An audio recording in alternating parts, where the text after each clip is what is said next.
Hello.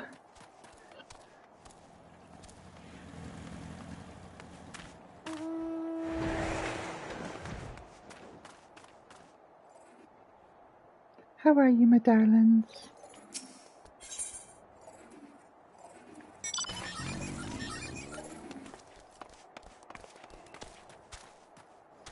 Derek is waiting a word from Crime.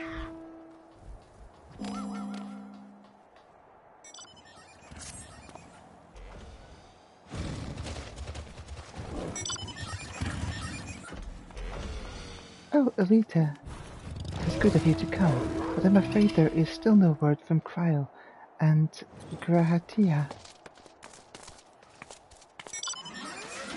They're working as fast as they can to compile the findings of our investigation, I shouldn't doubt.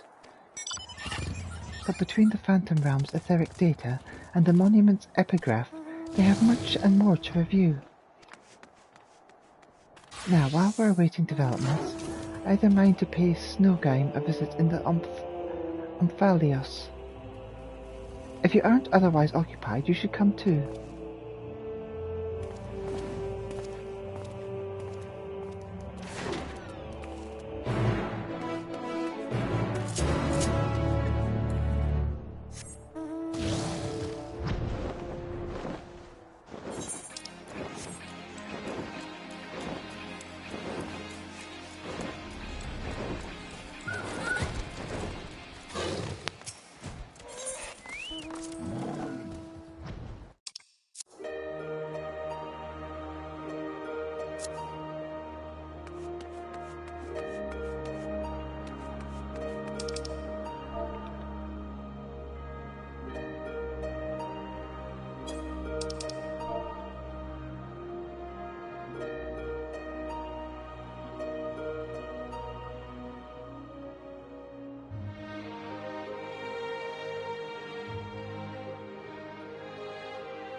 Snowgime has become something of a fixture here.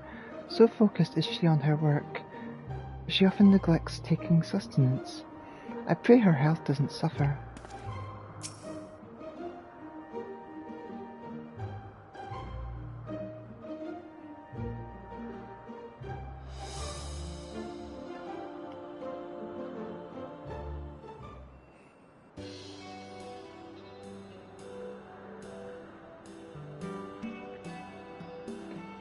Oh, if it isn't Elita and Derek! But no Cryle or Raha, I see. Unfortunately. Speaking of whom, would you not prefer to be with them in Charlayan? You're a researcher too, after all. I find myself much more effective in the field. Being here gives me inspiration, you see. And of late, I've been mulling over the opening words of the epigraph.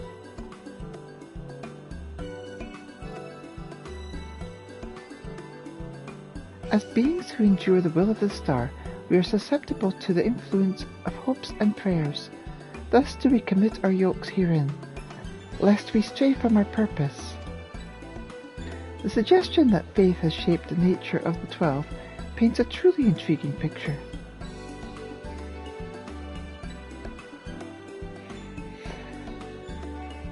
If truth be told, I was also hoping that I might speak with the gods again. But they haven't graced us since last time we solved the mystery of the monument. They only do so on exceptional occasions, it seems. Be that as it may, I believe there might be another way to see them. When we journeyed with the gods, Azemia told me that each of them wished to speak with you in private. You, Elita. If you were to call them before the heavens, I have a feeling they will answer. So, won't you give it a try? And afterwards let us know what they said. I for one see no harm in it. But if you are disinclined, then do not feel pressured. It's entirely your decision. You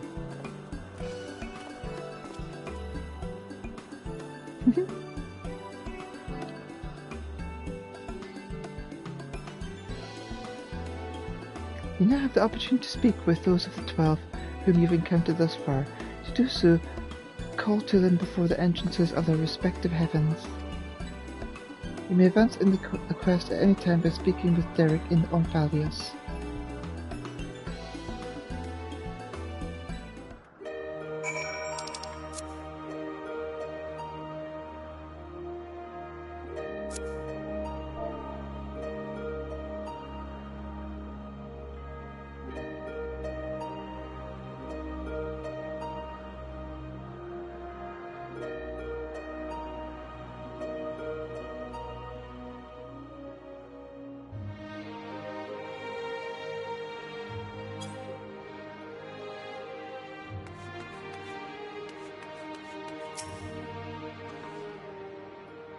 Did the gods appear?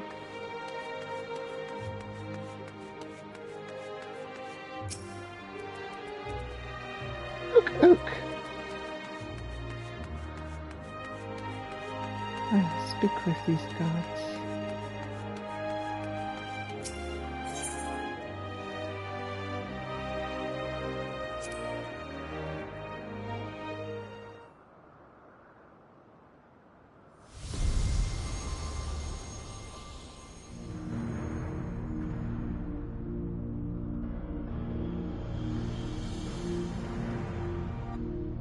Elita, pleased I am that you should seek me out. I had wished to speak with you. It does me well to see that you've been dedicating yourself to crafting in my capacity as the builder. I watch your progress upon this path with keenest interest. The act of crafting embodies a spirit of improvement and advancement. 'Tis my hope that you shall strive ever forward and seize that which you most desire with your own hands.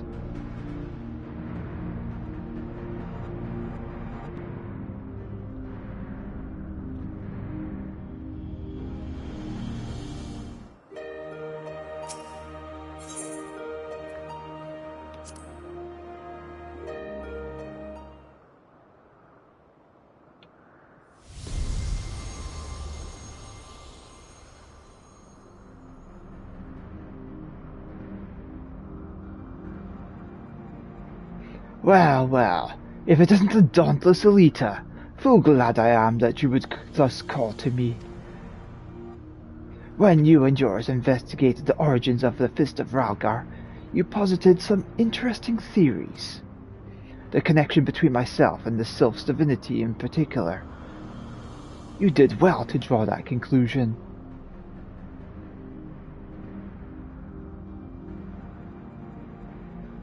Your inquiring minds have taken you far, child of man, and they will take you further still.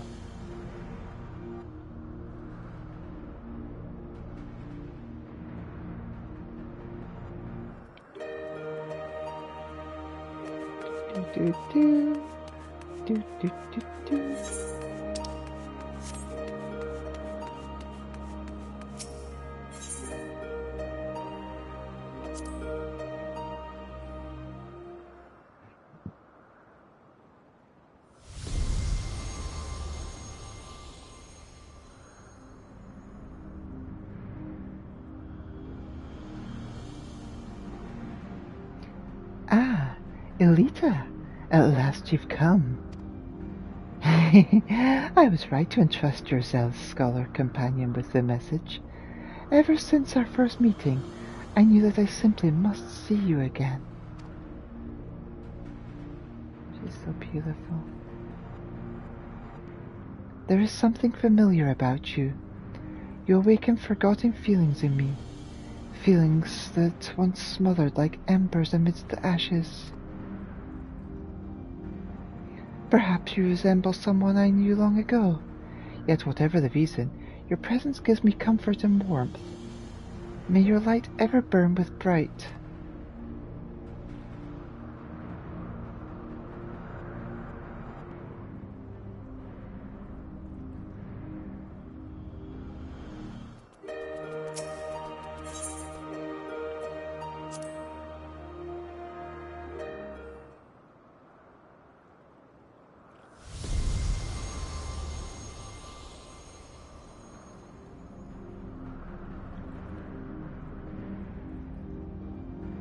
Elita, we bid you welcome. Know that although we appear to be two beings, a dual-aspected divinity, 'twas not always so. Man's hopes harbour power, and 'twas his faith offered over millennia that shaped us into our present form.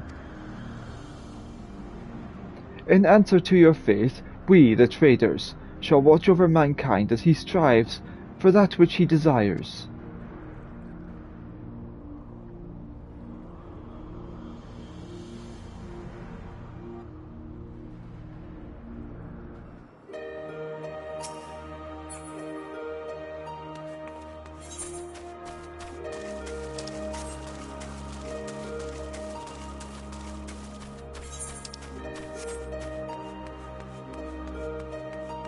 Nothing here.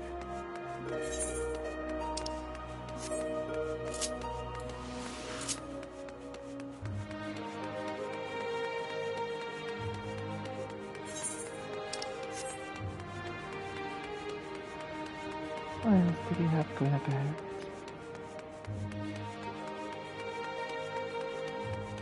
Oh, this is going to be something final, isn't it?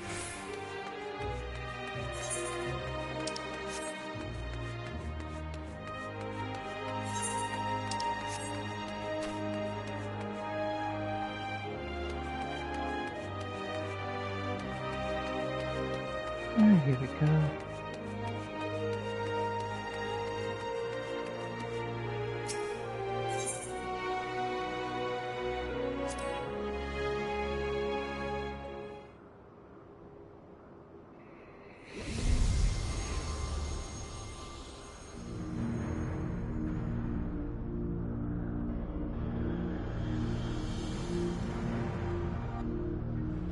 Why, if it isn't Elita, you wish to speak, do you?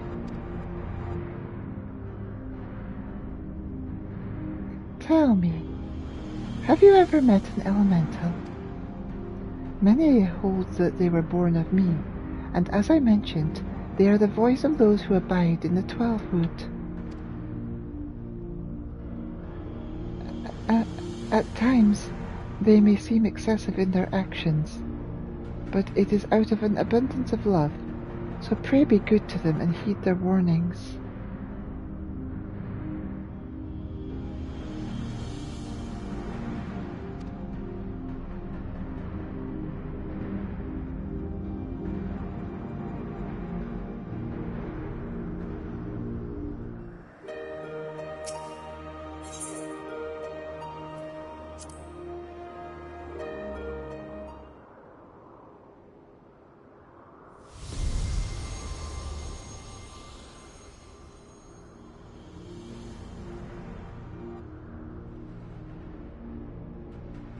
Elita, is it? I must say, there is something to be said for being summoned by a mortal. The life of man is but a drop in the great river of time. Thus are you and yours wont to rush ahead, not wasting a single moment. Be that as it may, certain sights will only come into view if one stops to look. So be not afraid to pass the time on ways which at first may not seem fruitful.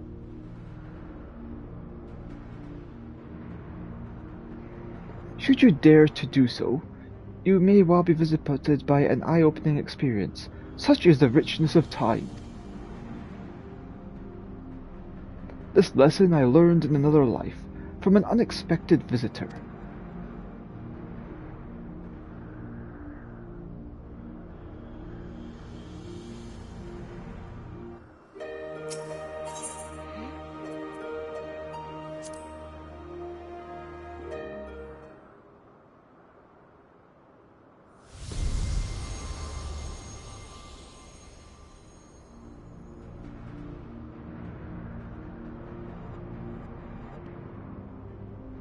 Well now, if it isn't my dear Elita, how good of you to call to me. I'm sorry if I gave you a shock by joining my brother in battle, but I couldn't help myself. We've always done everything together, he and I.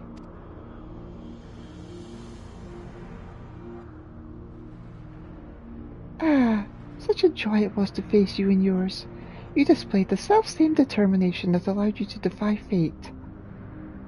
And it was one surprise after another. I can't help but feel as though I spoke similar words long ago. Who was it to, I wonder?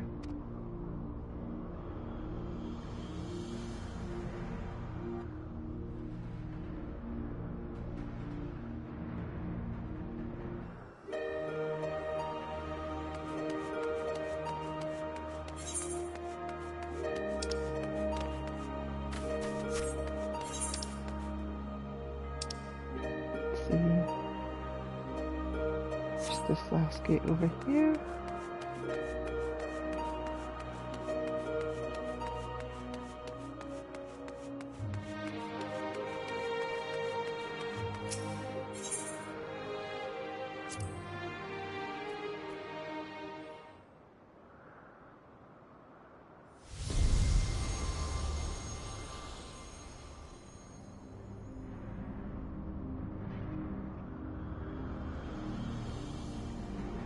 How bold you are to summon me, Elita. 'Tis no less than I expect from you. In recognition of your valor and deeds, I offer a word of counsel.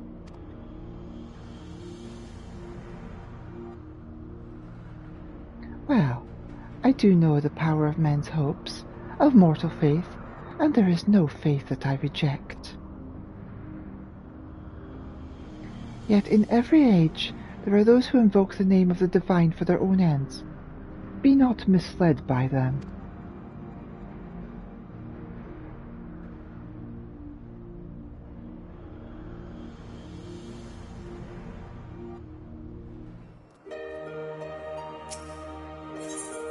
And finally, my own deity, Minfina. I wonder if the deities will have unique dialogue if you're part of their pantheon.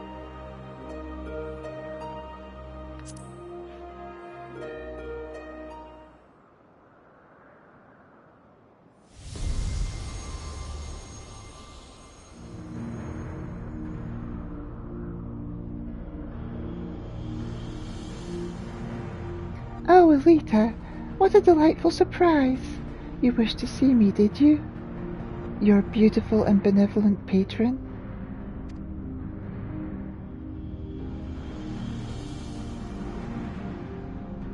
I'm truly grateful that we can talk like this. As you know, I'm the goddess of love.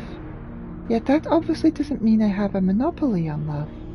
For instance, my brethren love mankind with all their hearts, just like me. And whether or not Oshkion is my beloved, as mortals believe, I have more than enough room in my heart for everyone, be it men or gods. I love you all alike. And needless to say, I love my adorable Dalamud too, whom you and yours gifted to me.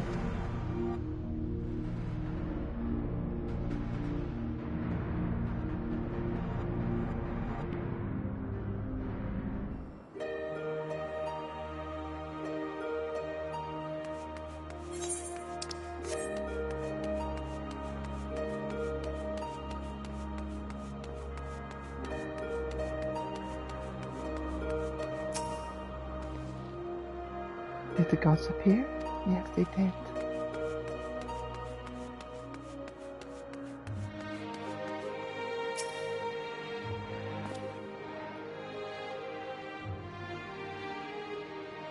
spoken to your satisfaction, have you? Then let us await Kryl and Grahatia together.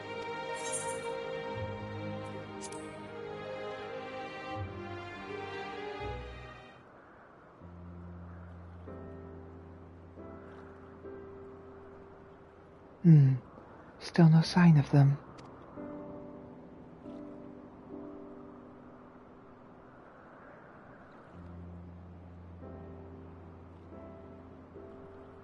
Ah, there is something I'd be meaning to ask you.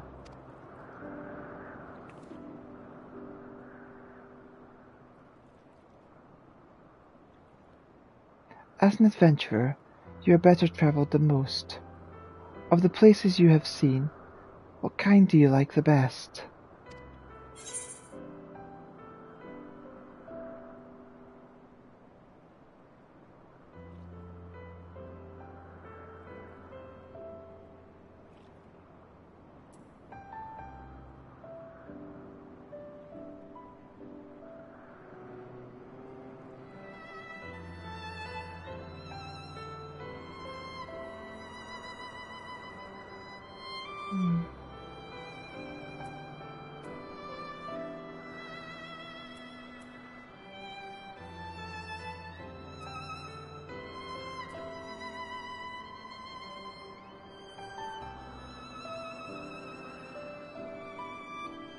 Quiet places where I can enjoy solitude.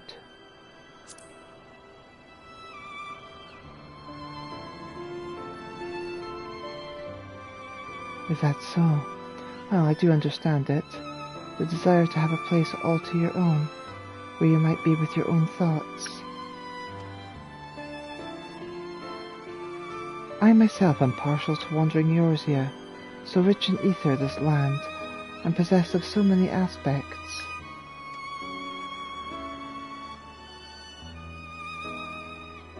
'Twas when I was travelling through the Twelswood that I encountered this fellow. I knew not how he came to be injured and alone, but I couldn't turn a blind eye. He has long since recovered, and I probably should have returned him to his forest home. But when I see him here, undaunted in the presence of gods, I can't help but feel 'twas fate that delivered him to me.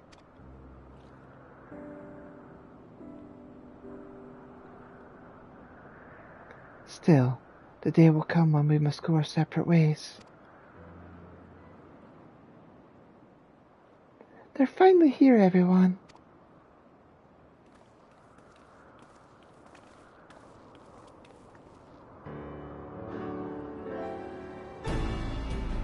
Welcome back.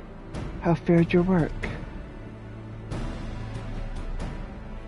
It took longer than we anticipated, but we managed to compile our findings and thence deliberated a course of action. Indeed, hereon we would like to tread with caution. The waveforms we recorded with the etheric analyzer revealed an unsettling occurrence. In the course of fighting us, the gods expended a tremendous amount of their ether, so much so as to dilute their very essence.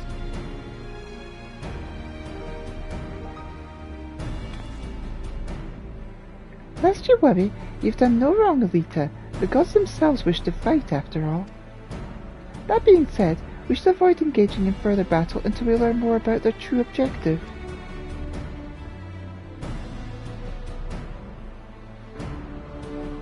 To that end, we will seek out the 13th unnamed being, whose duty is to watch unflinching. If Ra is correct, and we have no reason to believe otherwise, said being is the Watcher on the moon.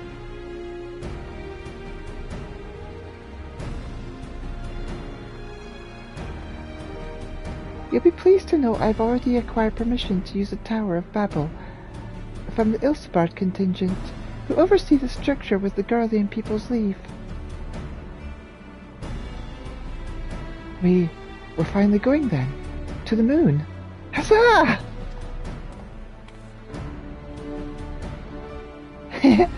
I wonder what the Watcher is like. If there are no other matters, then let us set forth at once.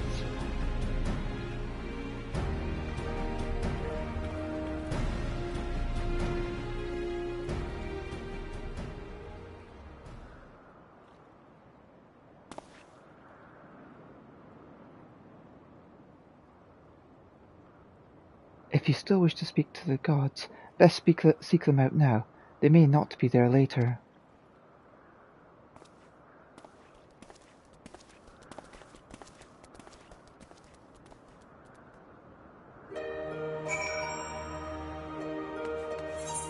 I think they'll probably just say the same thing, but just in case...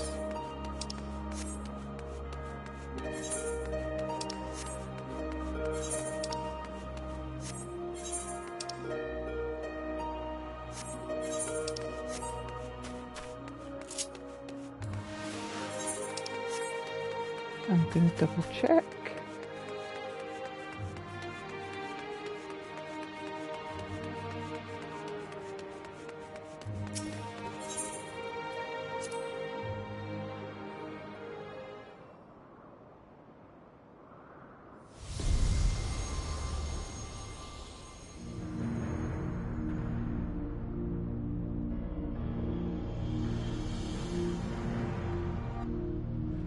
Yep, looks like it's the same dialogue regardless of whether you've spoken to them the first time or not. Yeah, there we go. So it's just the same dialogue.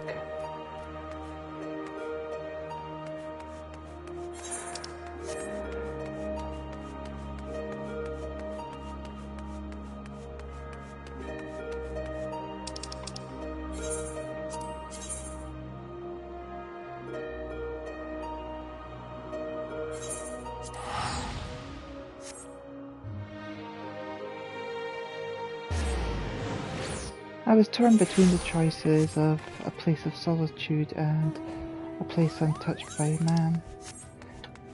But then I realised that I like places like castle ruins and stuff like that. So I kind of like places that have been touched a little, but I like desolate places. I like the moon. The moon's nice.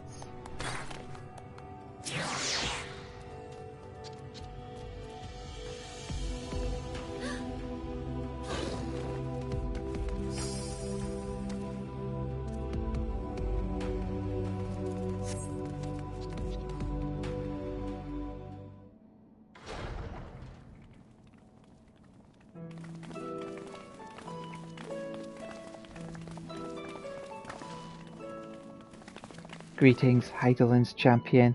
You are ever welcome here, as are your companions.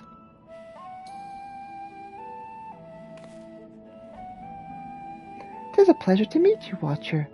We came hoping that you would answer some questions for us. Questions about Heidelin. We have deciphered the monument at the heart of the Phantom Realm, in addition to the names and duties of the 12. It speaks of one who is unnamed, who shall watch the unflinching. Are we correct in assuming that individual is you?"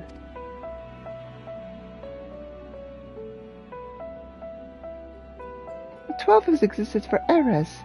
If you know aught about them, will you not share your knowledge with us?" "They have a desire which they claim can only be fulfilled through battle with mankind. We wish to understand what that is."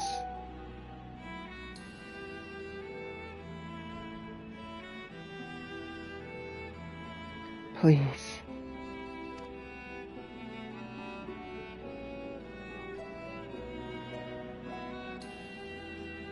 "So man has managed to come this far. Very well. You have earned the right to know. Remember, however, that I am but a creation. Though I have been imbued with some memories of the past, they are far from complete.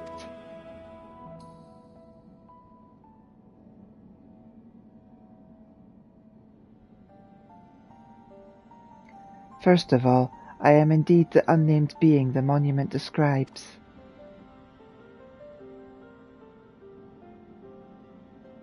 An entity created by Heidelin to serve a purpose alongside the 12. Together, they were charged with preserving equilibrium on a sundered and unstable star. Like myself, they were given shape from people who once existed.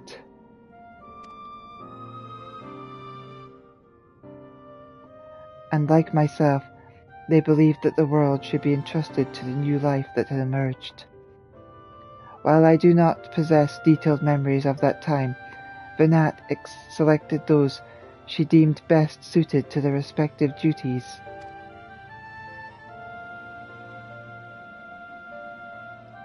That would explain why the 12 appear to have personalities like mortals. The men and women, they once were influenced by their personalities, yes, but so too did the faith of mortals. Knowingly or no, when men pray, they will object to the worship and assume a form that can better grant them their heart's desire. In this manner have the 12 been shaped over aeons into images that fit men's ideals. So, you were right, Raha. Hopes and prayers have the power to influence the gods.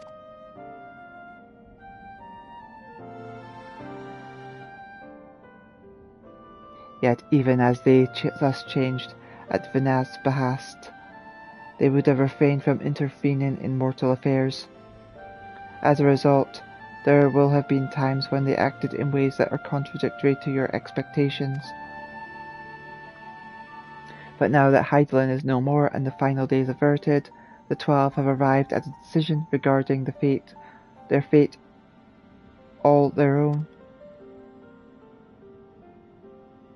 'Tis not for me to reveal the truth of their desire. I can, however, guarantee that it will not visit harm upon mankind. Nay, far from it. Well, I for one felt that never felt that the gods meant us ill. To have your guarantee as well, we couldn't possibly doubt them anymore. 'Tis most assuring to confirm the connection between you and the 12. With this, we may proceed on our quest with easier hearts.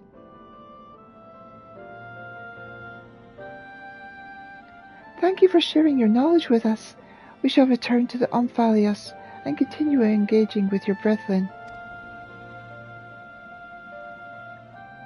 That is well. As I watch on, I shall pray that the tale comes to a happy conclusion for gods and men alike.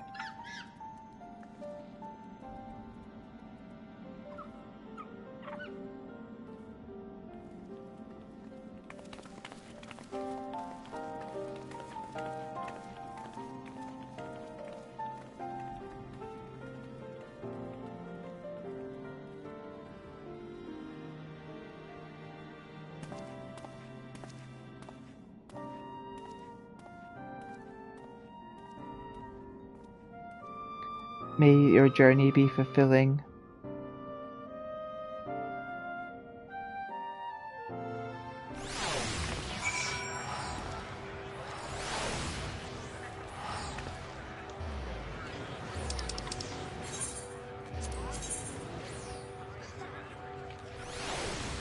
Back to the Omphalios.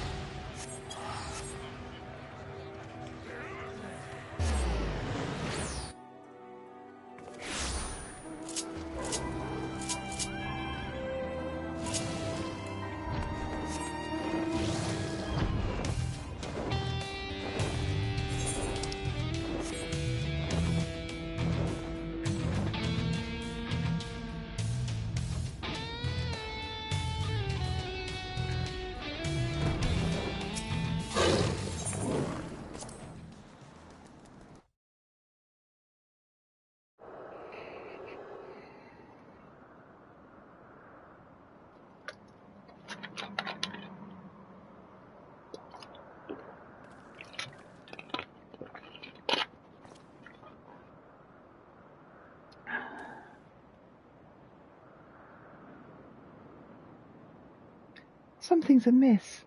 The gods' avatars are nowhere to be seen. That's because our preparations are complete.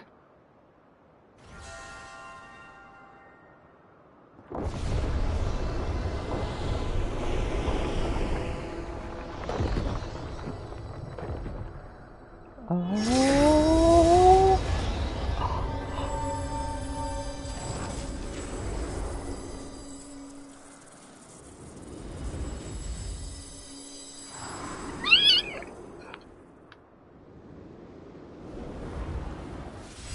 there's only two there, because the third one is traveling with us.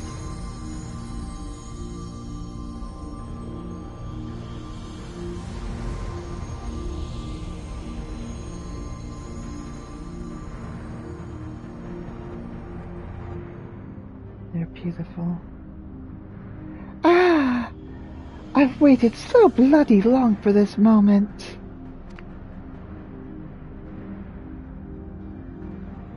Tisk tisk, Lemon. Are such uncouth words the first you would speak unto our guests? Oh, leave off, Thalic. You can't tell me you're not as excited as I am. I would be the first to admit my joy, but on such a momentous occasion I would act with due propriety.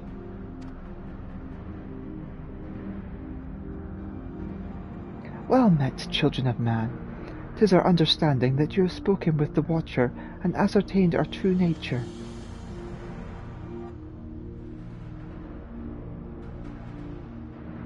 Indeed, we were created by Heidelin to tend the star.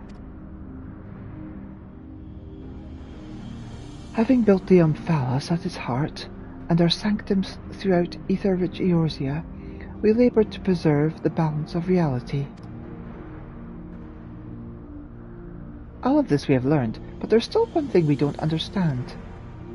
Our analysis of the Phantom Realm revealed that you and yours dilute your very selves by fighting us. Would this not impede your ability to carry out your duties?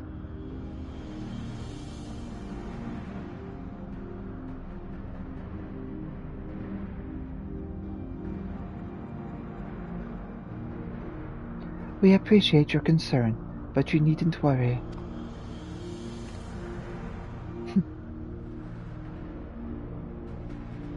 I knew it.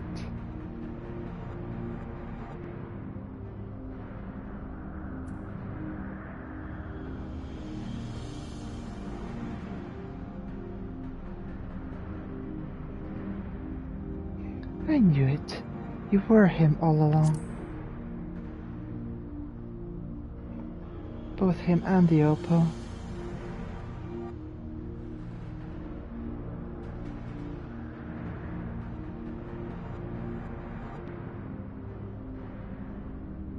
Likewise, I knew that you harbored suspicion as to my true identity.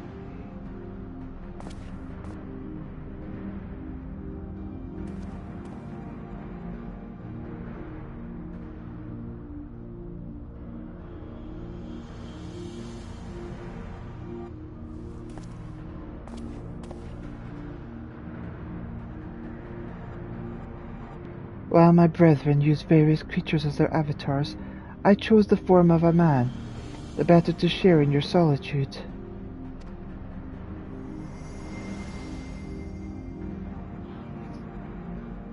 And it fell to me.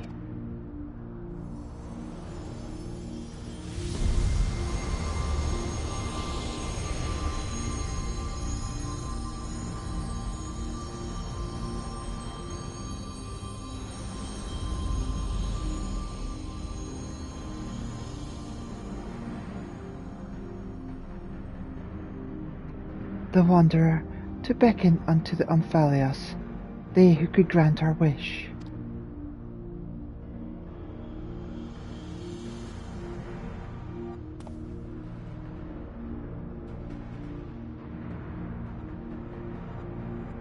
What? How could you hide such a thing from us? Had you known my true identity and our purpose, we feared that you would refuse to fight us.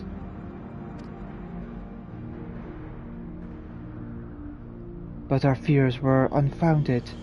You heeded our request and, despite the hardships, endeavoured to grant it.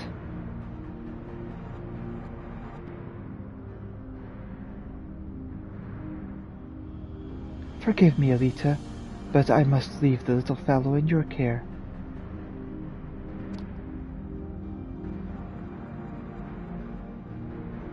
Let's see, so it wasn't truly a part of you. In the innermost part of our realm, we shall reveal the truth in its entirety. I await your coming with bated breath. This is our grandest moment, mortal. Gird your loins and have at us. Grind your loins. I shall receive you with my all. Be as a radiant torrent, child of man.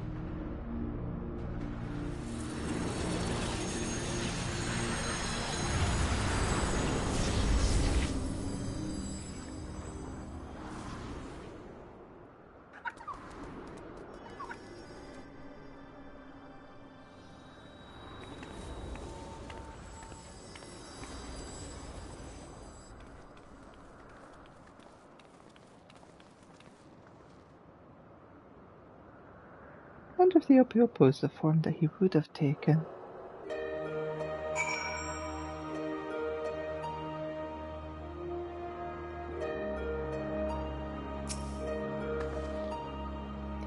In his wanderings, I can't help but wonder what Derek thought and felt. I don't blame Derek for hiding the truth. It's no easy thing to say that you're actually a god. Look!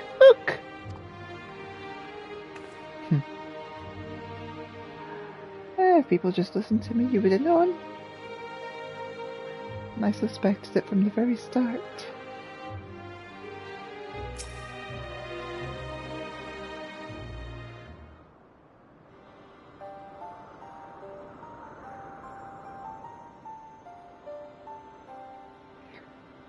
So, Derek is the Wanderer, the deity who shares in men's solitude. And in order to beckon us to the Phantom Realm, he posed as an explorer and solicited the aids of the Sons of Cognac. In spite of this, I do not feel as though I've been deceived, nor do I harbour any resentment. Rather, I simply feel sad. I understand. 'Tis as if a dear friend were suddenly spirited far, far away. In hindsight, perhaps it was the expectation of the coming battle that he had kept men at arm's length. Look. I imagine it must be even harder for you. But to know that one of the 12 walked among us makes me want to do the best we can by them.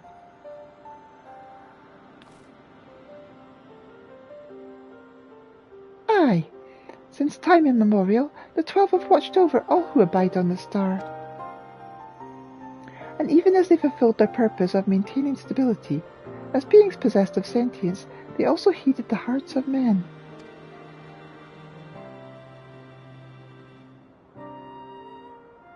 So let us likewise heed their hearts, and do our utmost to grant them their desire.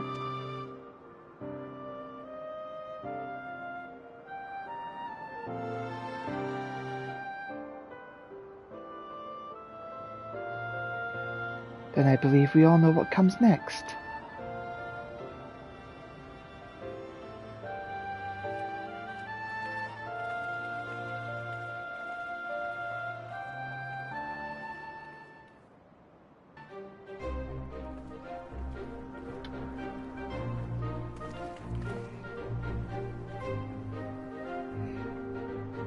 By all indications, this will be the final foray into the God's Sanctum. This task we entrust to you and your adventurer friends once more, Elita. As there's no telling what may happen afterwards, I shall remain on guard here. Twice now you have triumphed, and I have faith that you will do so yet again. Go well, Elita.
Though we're assured that fulfilling the god's desire won't visit harm upon the star, I cannot help but worry what may come to pass.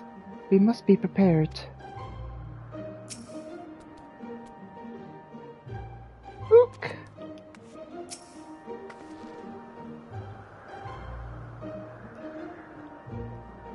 For the coming foray, you should face Thalak in the heaven of water, and Lymean and Ocean in the heaven of wind. While Nymea would also abide in the former, I believe she has already fulfilled her part, which means an easier time for you, or so I hope.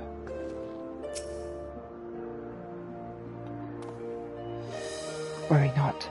I shall hold the fort here. Pray focus on the battles ahead.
Though we're assured that fulfilling the god's desire won't visit harm upon the star, I cannot help but worry what may come to pass. We must be prepared. For the coming foray, you should face Thalak in the heaven of water, and Nymea and Ocean in the heaven of wind. While Nymea would also abide in the former, I believe she has already fulfilled her part, which means an easier time for you, or so I hope. Worry not, shall I hold the fort here. Pray focus on the battles ahead. Alright, let's have a wee looky around.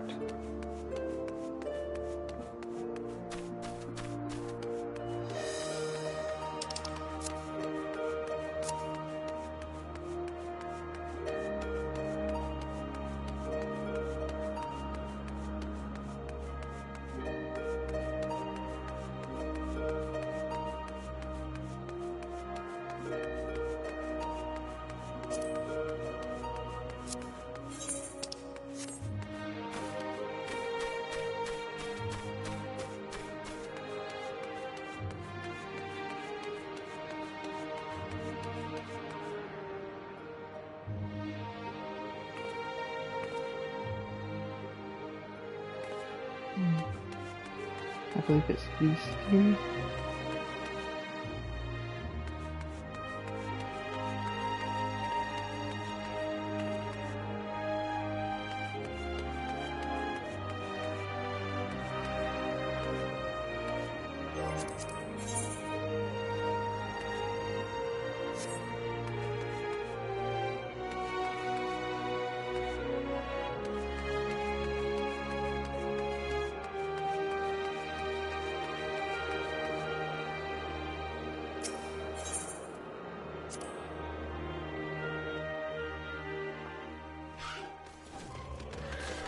In the meantime, I will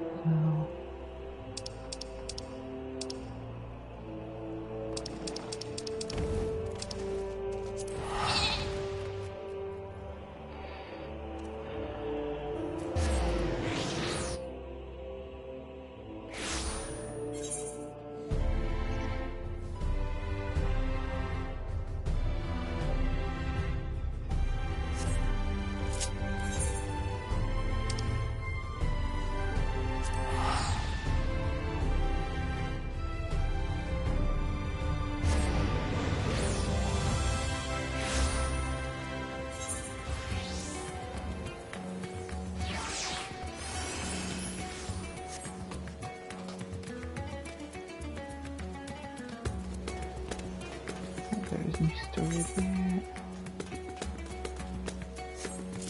Anything in Crystarium? What's the other place? Charlie.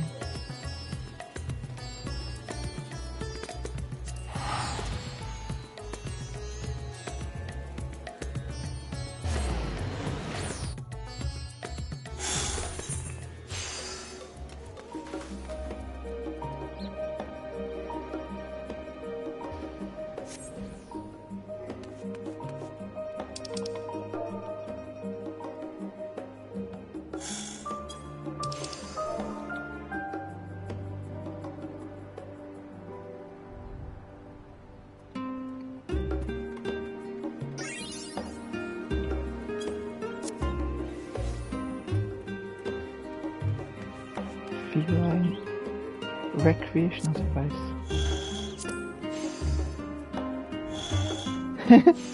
This appears to be guaranteed by science. The cats appear to entertain the notion of said science, however, is another matter entirely.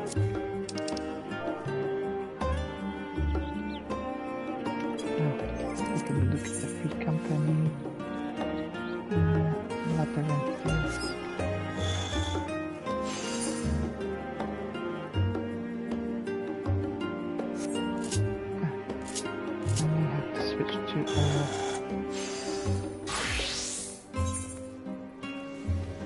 There we go.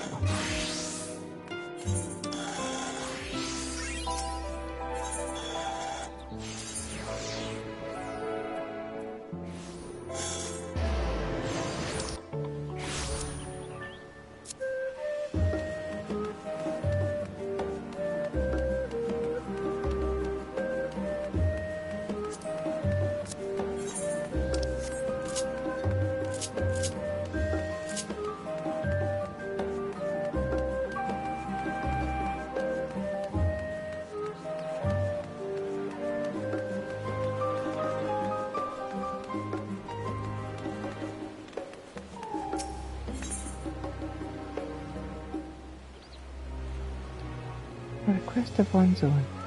Theopoldin is chatting admittedly with a gleaner.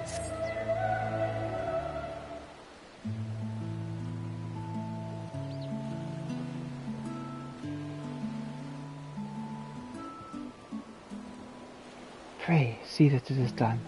Thank you for your unwavering service.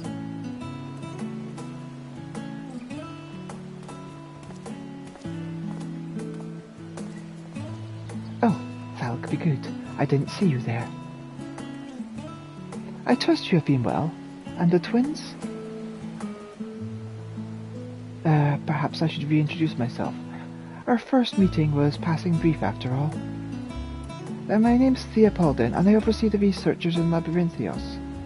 During the final days, you and the Levior children assisted me in exchange for stories about their mother and father, although I'm sure the issue of the Etherburner weighed heavier on your mind than personal anecdotes at the time.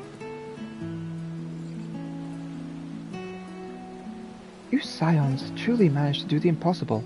Our star owes you its salvation. The voyage through the Great Expanse has driven our researchers to pursue greater heights of development and innovation.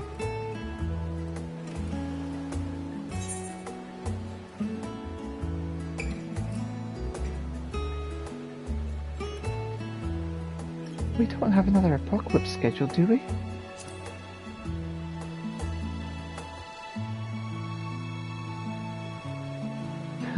Not so far as I'm aware. No, for a blessing. What we currently concern ourselves with in Labyrinthios is far less dire. Would you care to join me below? You can see for yourselves what researchers have been busying themselves with these days.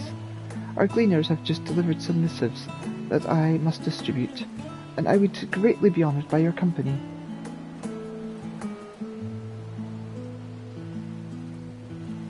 Marvellous.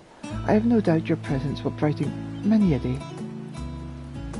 In that case, where might we begin? Ah, yes. Our laboratory is on the eastern side of Charlayan Hamlet, so let us be off.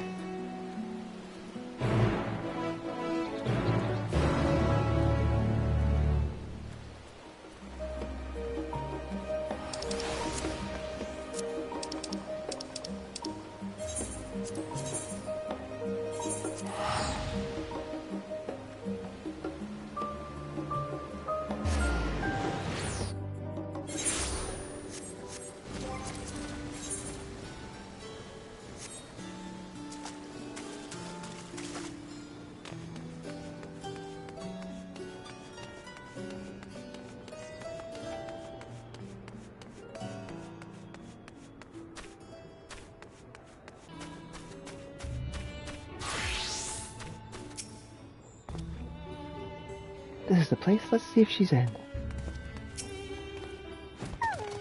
Can I help you with something? Yes, in fact, my apologies for intruding upon your break, but is Margaret available for a chat? Oh, no, she left. She left for Theosaurus, I think. She mentioned something about a request or getting something off her chest. I couldn't say for sure. Thesaurus is a collective that oversees the allocation of research material. So naturally, they have branch here in the Charlayan hamlet.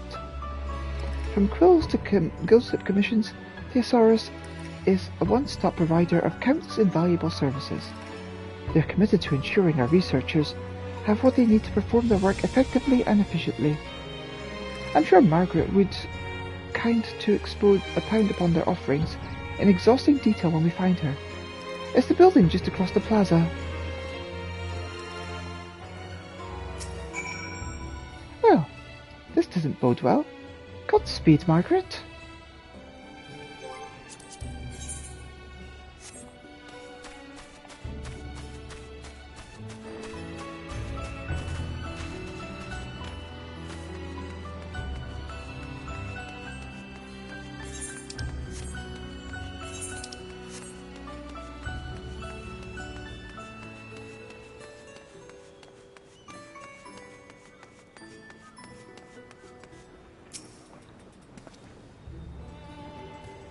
Here we are.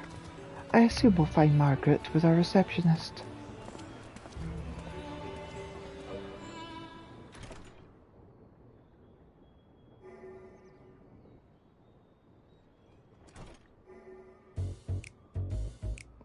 I should have to explain. It's an affront to common sense, but our development of Labyrinthia's infrastructure has been painstakingly rational, as befits this. We have never shirked our responsibility to share the returns of our research, be they informative or monetary, and Aporia's ledgers can truly attest to the equitable distribution of such dividends. Since this rational system is designed to create a self-sustaining cycle of funding for our research, it is only logical to conclude that nothing is rotten in the state of the Charlayan hamlet.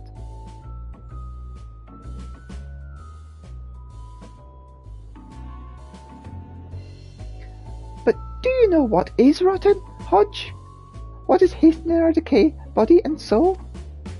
The goddamn chairs, Hodge, the blank, soulless walls, the complete inability to requisition anything deemed irrelevant to our research despite the abundant benefits they may provide. The sustainment of the sanity and well-being of us researchers. Tell me, is the mighty Labyrinthia's bereft of wealth and compassion? I'd like to know, Hodge. When I said she was eager to share her opinions, I confess this was not what I had in mind. Margaret, would you kindly stop berating Hodge for doing his job?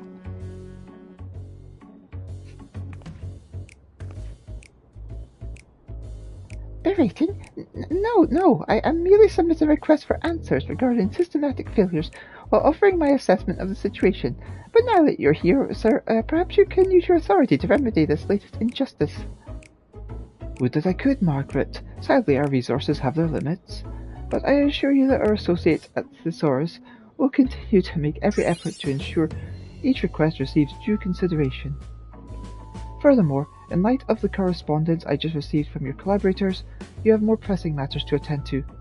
They say, and I quote, "We appreciate your concerns regarding the current schedule.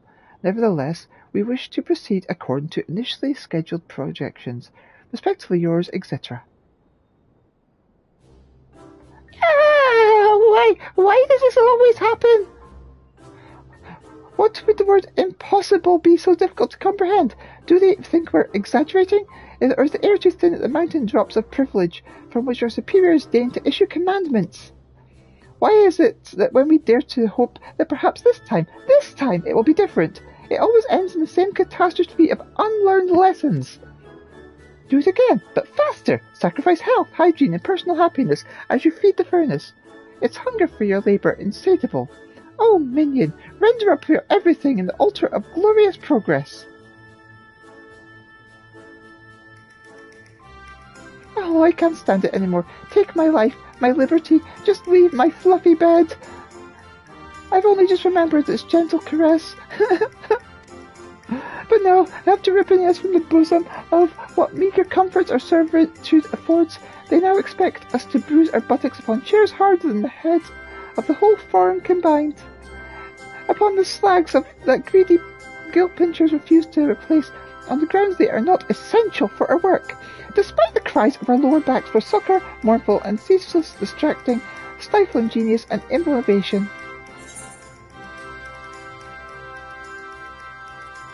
I swear to you, here and now, that I will make you a new chair if you stop talking.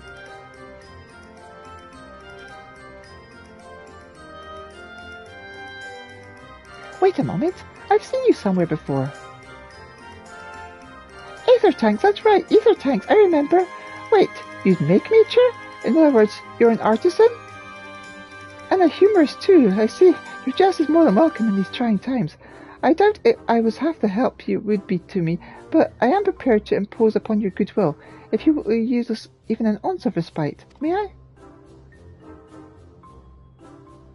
Oh, I knew it. You exude a kindness that other people in our immediate vicinity decidedly lack. I'll get straight to the point. Our bums are sore and our backs are curled like finger shrimp. Anything to help alleviate our pains would be greatly appreciated.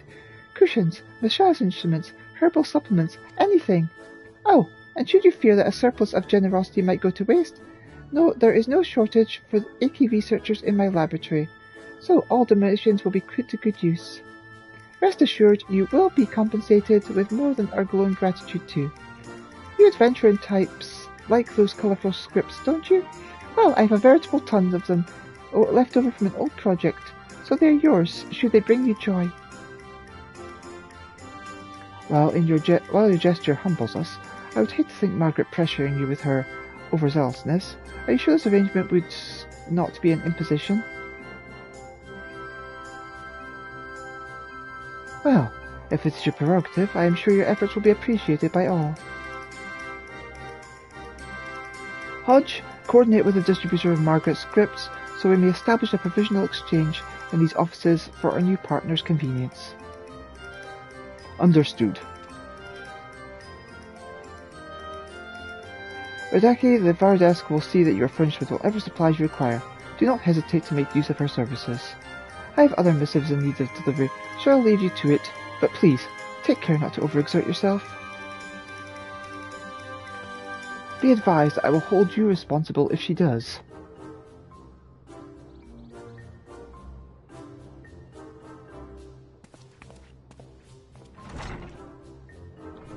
Right, so to avoid tear porns last, why don't we start with 3 items or so? Your best material for backaches in exchange for colourful scripts. I look forward to seeing what you deliver.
Hello.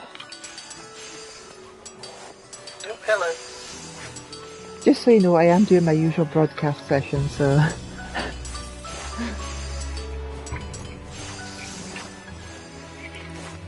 you will be famous. Not that I'm a famous YouTuber. I'm sorry. I was saying just remember that I'm on broadcast. So. Oh, Yeah, that's no problem. Just no personal stuff if you don't want to like talk about personal stuff and whatnot.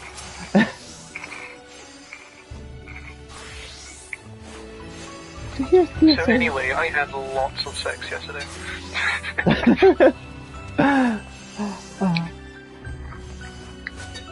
Right, let us enter Thalia. So, you ready? Yeah. Let's go! This shouldn't take long to prep. Time to have our asses kicked because it's patch day. Yeah! So that's any idea what we're doing. This is what I love about it. Oh, likewise. It's lots more fun this way.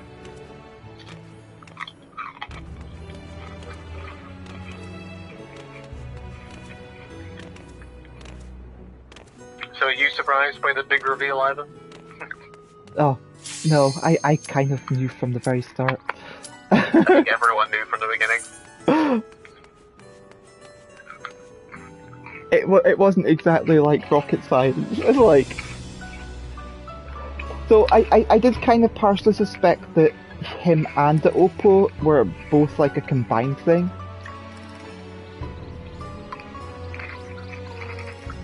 Nah, the monkey seems completely unrelated.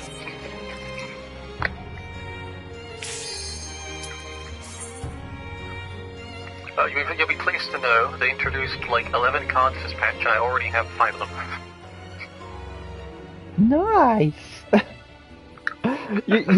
You're a card acquiring maniac. I have so many cards. Oh, what's like, my... there's 388 cards of this patch. I have 381 of them. Oh, wow.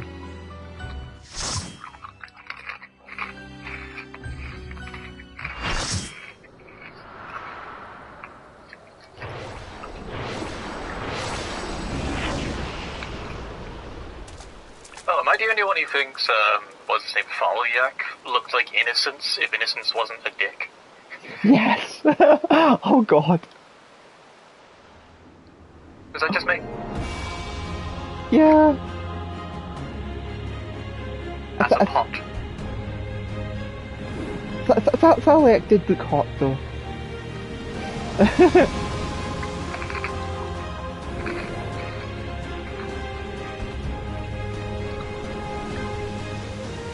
I liked Lamarlin's attitude, though. It's like, fuck, I've been waiting for this. It's like...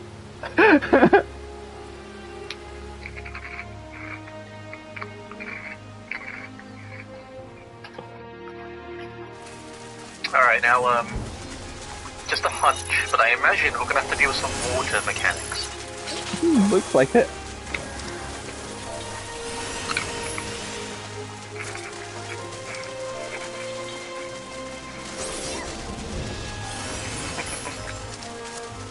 Russell Sprout to Lullabill. Oh my god. Are they green? Make your way through our watery sanctum.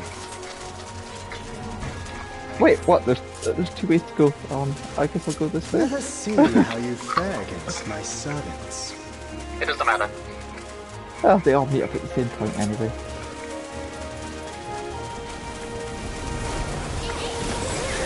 We're aligned to the east. Then again, admittedly, the last few alliance raids haven't really cared which alliance raid you were. Yeah. Let's see. I'm gonna boost up my stats.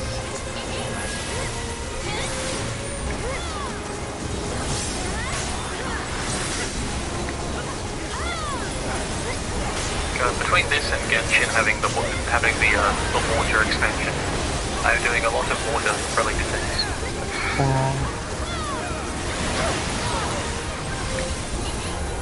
Also, this is hurting. Yeah. Oh,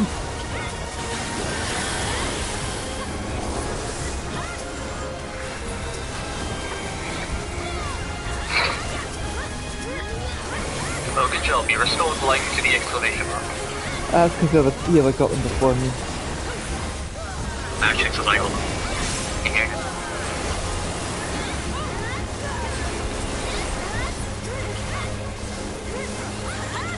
Mage got slight buffs this match. Only to be expected for they who vanquished my pupil, Byragon. Wasn't Rauger It shall be my Byragon's pleasure teacher? to welcome you personally. Ralgr the Destroyer, he was like, I believe he was like the first of the gods. Like with He was that. second, like, Byragon was the first person to fight, but I thought Byragon was taught by Rauger. Thaliok saying he thought it was dead. But yeah, this dude, he looks like Innocence if Innocence I wasn't a have dick. looked forward Yeah. to this moment, children of man. The scholar shall measure your depth of knowledge. Now we have to figure out what tactic to do. Lead. Well, that's what Lily Bell's are for.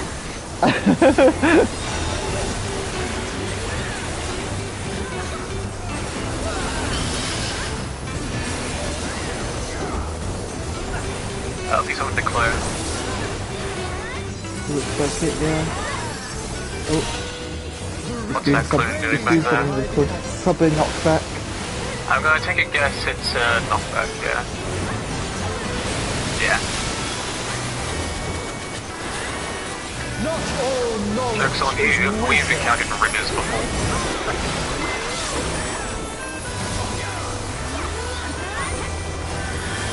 That was a At what answer will you arrive, I wonder? Right bank. Is it his right or our right? His right. yeah, there we go. That's just AoE 3.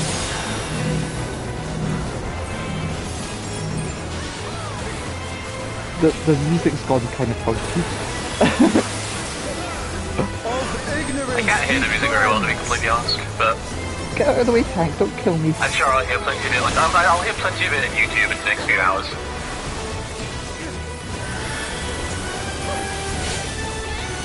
Join me in deepest knowledge. Oh, triangles.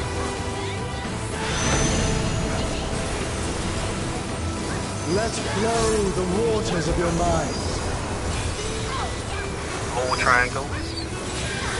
I see they're just gonna explode past the area. That one's green. That one's still green. We're getting attacked by Seek Triforce. new perspectives, and you shall find new paths. No, Russell Sprout! That one's a cage now. Oh shit! That looks like cool. Yeah, don't like those cages. It's fine, you've practiced that lovely minigame at the Gold Sorcerer. You know how things fall down. Yeah, about Slice that. is right. No wonder the others had exalted so.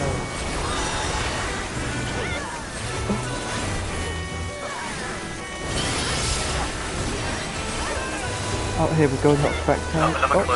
Oh, that one's not... Oh yeah, it's going to edge again. But I would say, what's the difference? It can't be the same thing again, surely. Reveal their nature.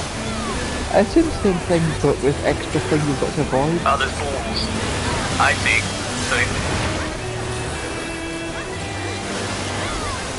I see. He knocks you back and then he peels his balls and big boulders that come rolling down as well.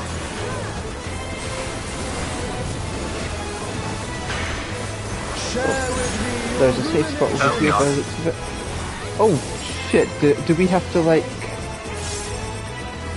I don't know. rotate around? Oh shit, he just rotates the stage there. Damn Zodiac. I thought I was going to have to, like, do 4 rotations and remember which spot to go Not to. all answers can be obtained through might. Let's see. And So we gotta find the right one and avoid his left side.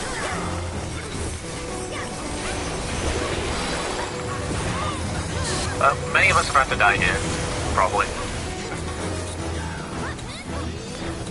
you got time to move out of the way.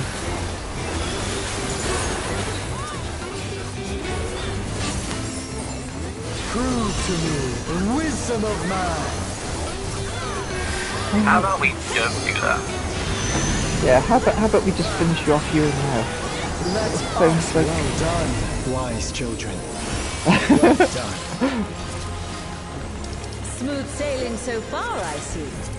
Come then. Like 650 gear.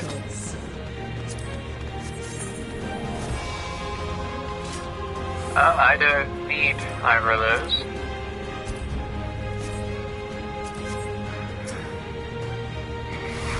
Only one boss in the Heaven of Water. Is there normally two?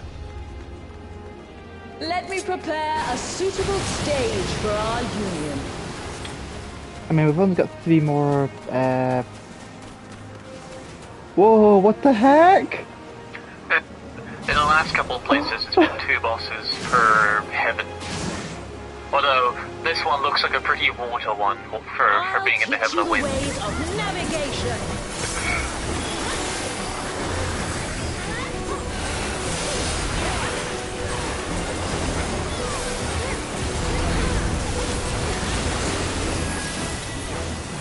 Mine are the waves and the winds. What is she doing? I think that's we're what going she's to doing. I'm gonna assume she's gonna do the opposite. Yep. Yes. Spiral in, rolls out. Can you contend with she who rules the skies? It's another hello mechanic. Yeah, we just got to remember which side it did. The very sea. Oh yeah, not back to that.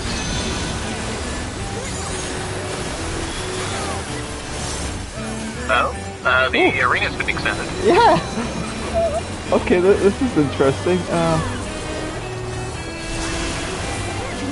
I'm sure that's important. Yeah, I see why. this is important.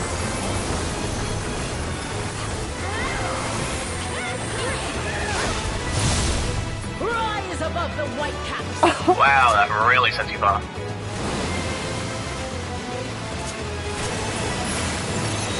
Oh, better go real quick. I put my run on. What the fuck? No, you didn't.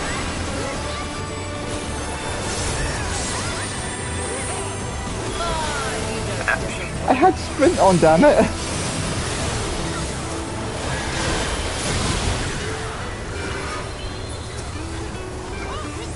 Look at my bone stacks. Like the stormy seas, I'm a harsh.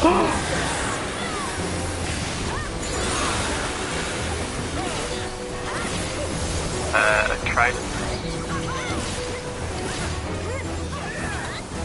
Are they gonna explode in order or something? Looks like it.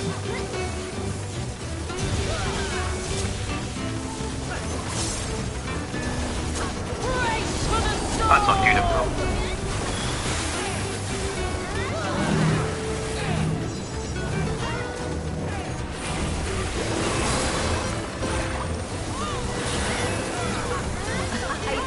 Oh, thank goodness. My bone stacks have dropped off.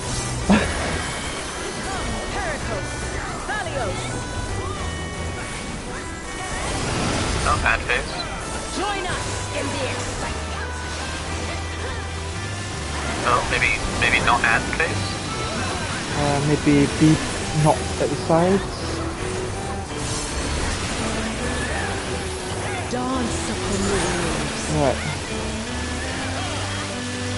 You're gonna avoid where the snakes are coming from and whatever she's doing. Left, straight, so we move to her right.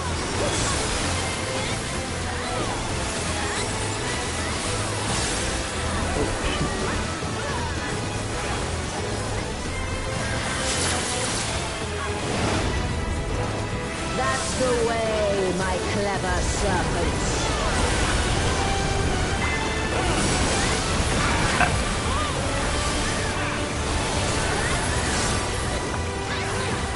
Ow.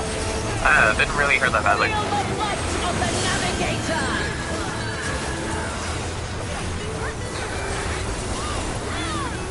Go on, my pet.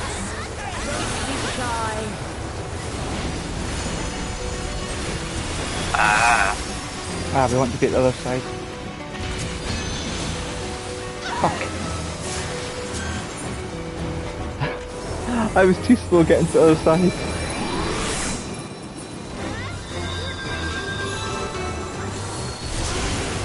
Boundless as the ocean. Yeah, I'm gonna say like get closer.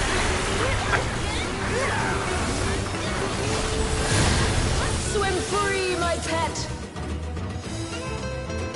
Oh. Ah.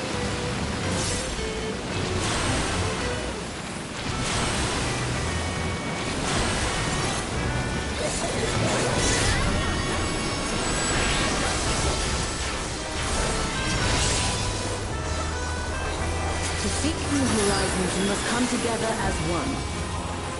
That was fun. It falls to you and yours to navigate the seas ahead. After all this time, it feels strange calling to Ah. us. It's not off from last. I figured it would be.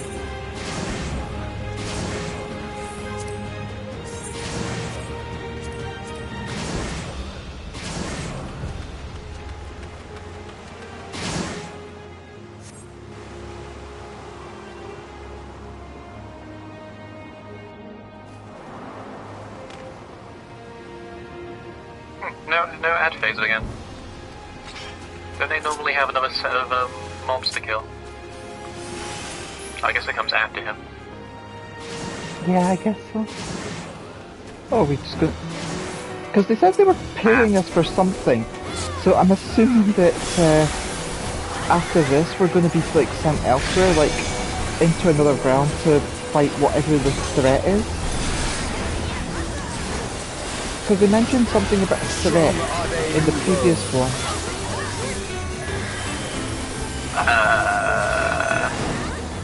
Oh shoot.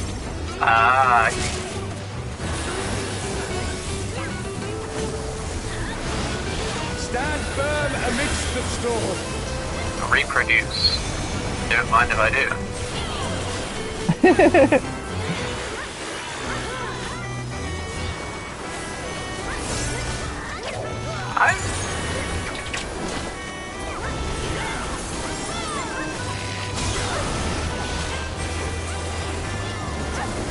This is very...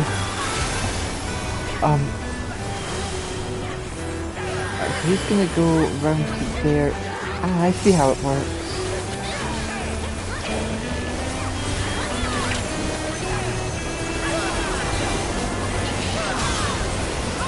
You must persevere.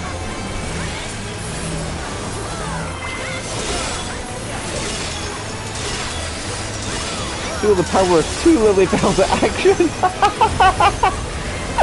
Oh. I was flipped. Like both me and the other healer with our lily bells out.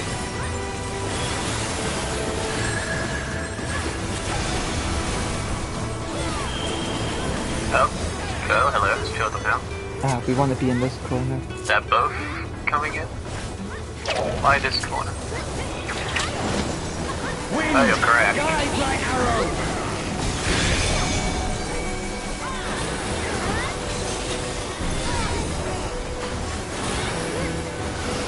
My bowstring sings. Because I've already analysed what he did with that Downhill. particular thing.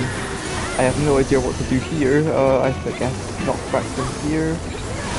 Sure cast is the correct answer. And behind. I'm gonna say we get underneath it. You can overcome this. I know you can. Lofty Peaks is probably a big ultimate attack.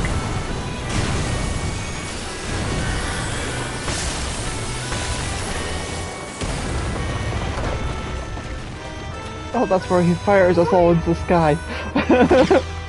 By fighting you, that strength shall be returned to the star.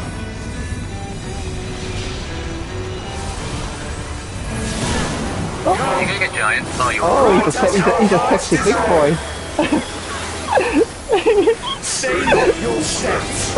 No, please don't reproduce. Oh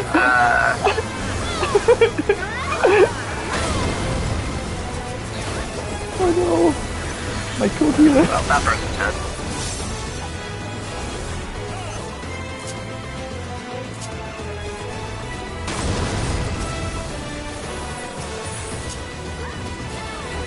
Those who hesitate are lost.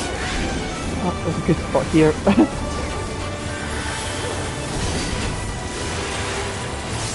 No, mana! Can you get them? I've been melee combo, you're under it. Okie dokie, here we go. Behold the wondrous arrow.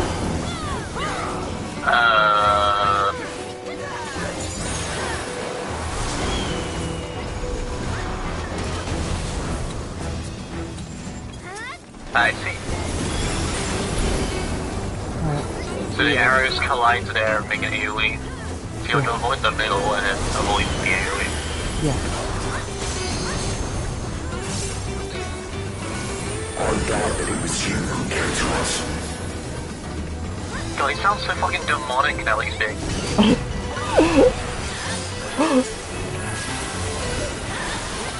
Here our journey ends.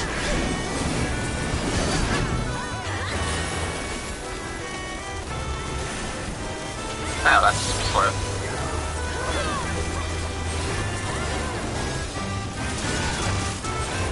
Why does this sound like a Mario tune? Blessings be upon you on the road ahead.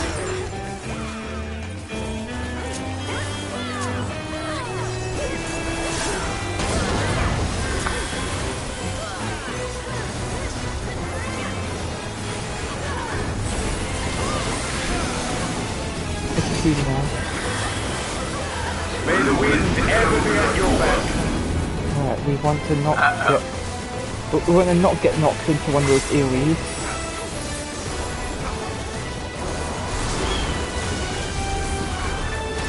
Fuck, you need to sure cast that. And then we want to get down here, because we need to get our ass away from those AoEs. And he's dead. Oh, and he's gone. Easy peasy. That was kind of easy, yeah.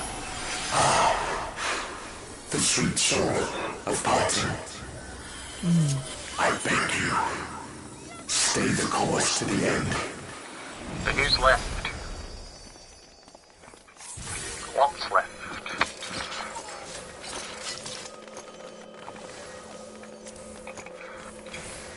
We moved to the Omphalos.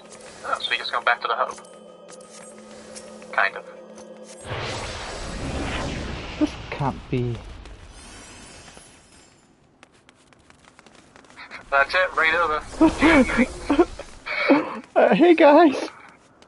You're back. The Omphalos. It's suddenly transformed. Oh, Grana's got voice lines. Servants? What's the meaning of this? Oh, the opposite hit Those here. ones, I leave to you. Stay close to me, okay.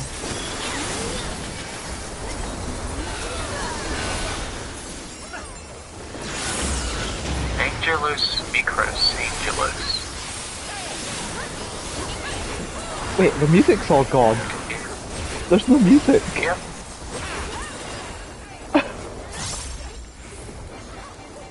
Oh, this is ominous.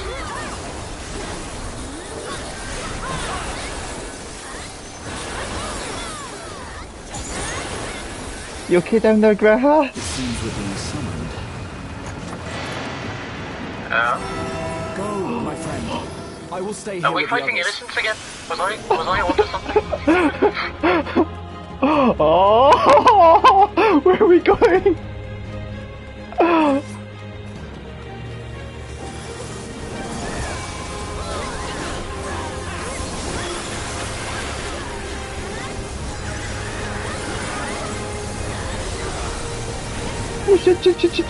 Shit.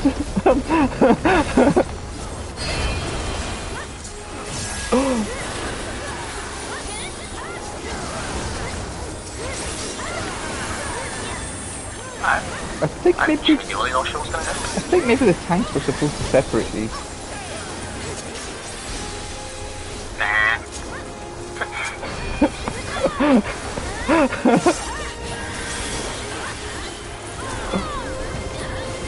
God, or if it's gonna be like some sort of mega fusion of all the gods.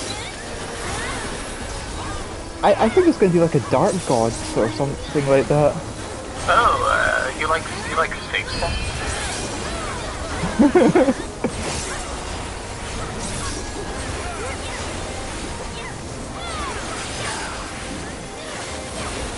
So what's left?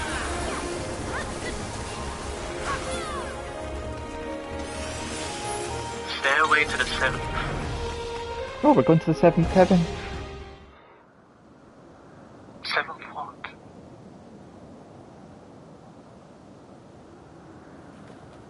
Damn it, too. The will of the star has entrusted the future to you and yours. As entities charged with ensuring life on Aetheris, we rejoice in this outcome with all our hearts. Oh god, are they fusing? Oh, they are. Time to fight the ultimate god, Jesus.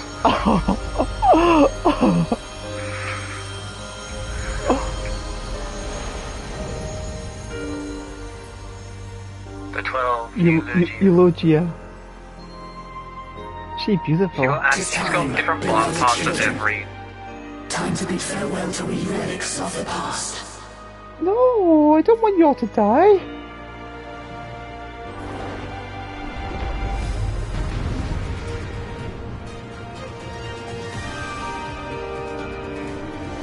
I actually thought it was going to be something more sinister, but...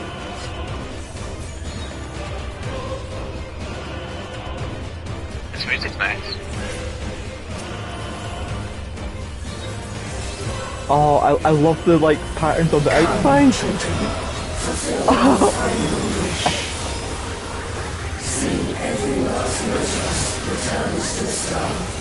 Yeah, they've just wanted us to kill them.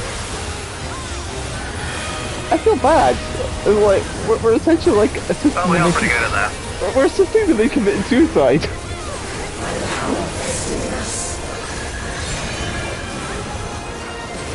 First form.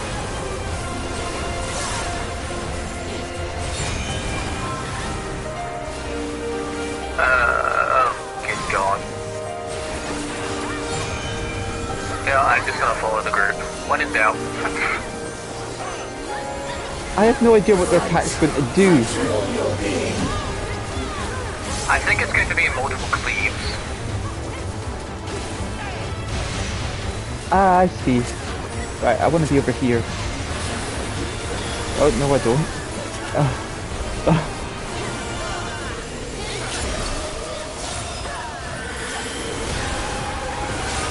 I guess you have to like look to see which way she's like positioning her attacks as well.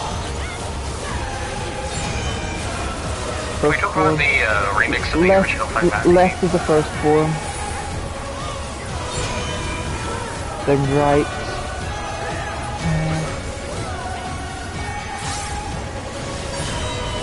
Then left again. Oh, that's a ring. That last one is a ring.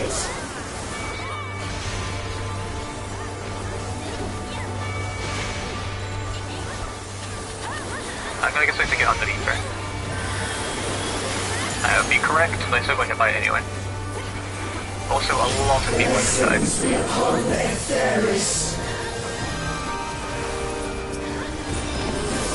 Damn, you're good at bringing people back to life.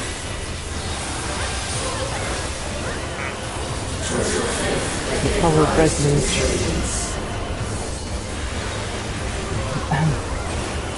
World, oh shit,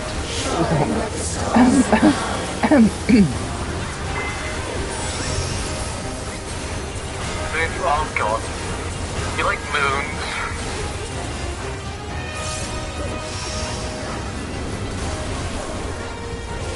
These moons are about to explode.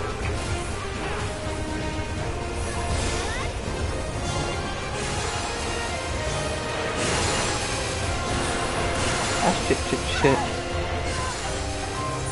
I got confused.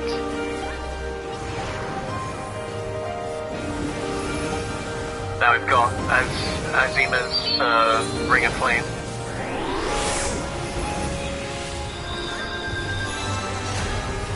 Stopping there, we can move. And Julian. Hydrostasis. I think that was the wrong Julian. Yeah, Right, I'm tied. This is shit again. This one first. Number 3 first.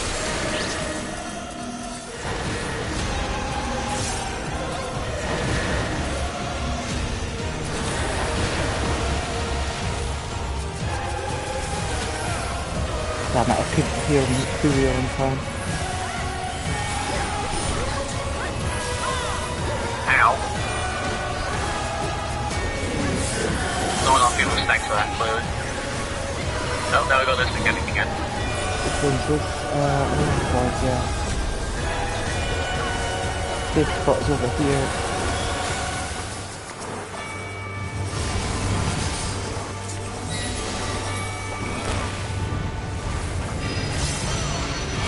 Hand of the Destroyer. That's Rogers. Which one is that? Or is it both? In unity lies resilience.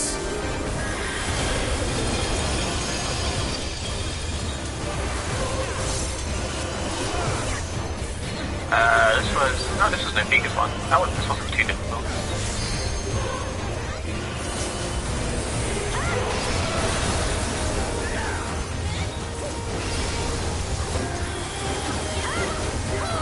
I think this mechanic was easy.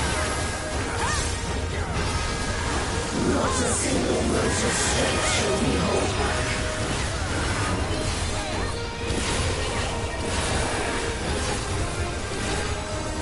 We got The last electric one tridents again.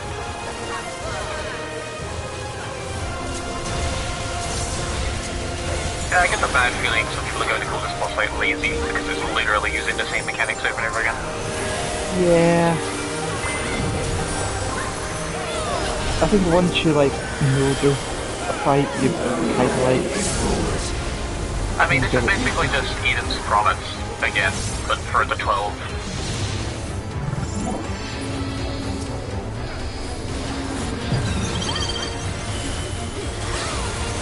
Well, I'm dead.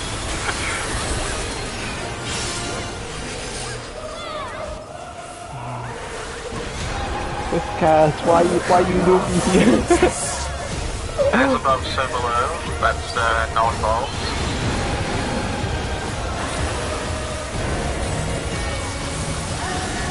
Climbing shot. That was Oscar.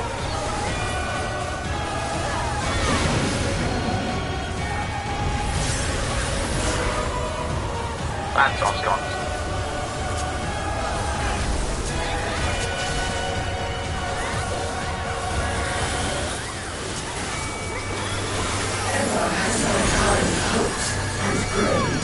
You do Mun Eozina. Oh, this is the big one.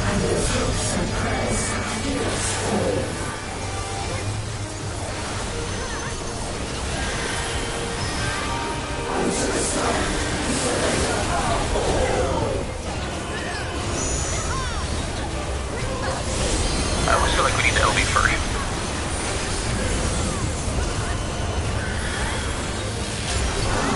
Oh, back to the upper ring.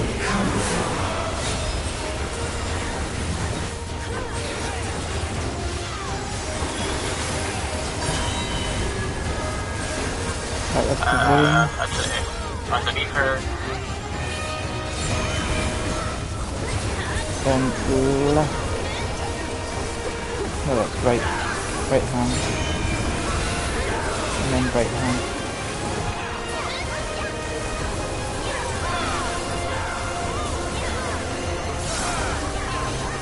Okay, I understand how this works.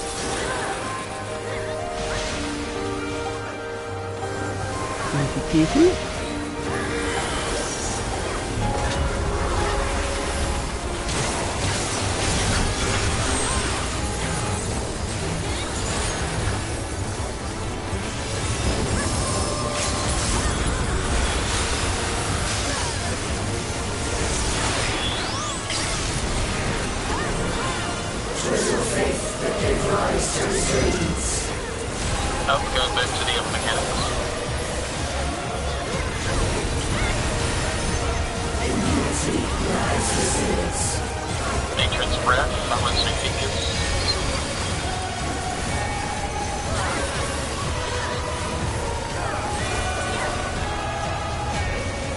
first.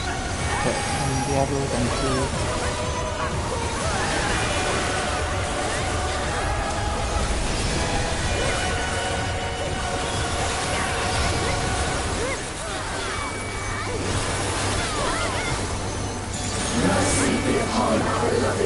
I just saved this. That was a twin. Yeah, let's do not that one. And this one has been just sped up.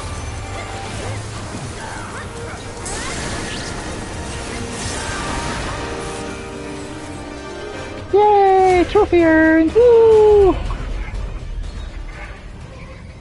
Divine satisfaction.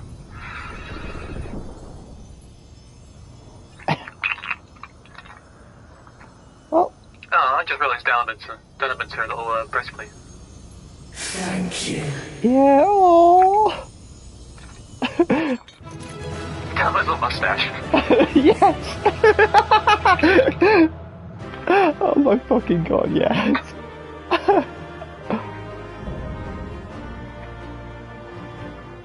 Hey, please don't disappear. I want to look at your model. Oh, she did. Perfect. Well, I was kind of disappointed in the final boss. I'm definitely not getting the minion I rolled free. Oh, yeah, we got to roll for shit, don't we? I'm probably not getting either of the cards. First thing first, commend someone, because otherwise I've got a they good chance of getting the music, to be fair.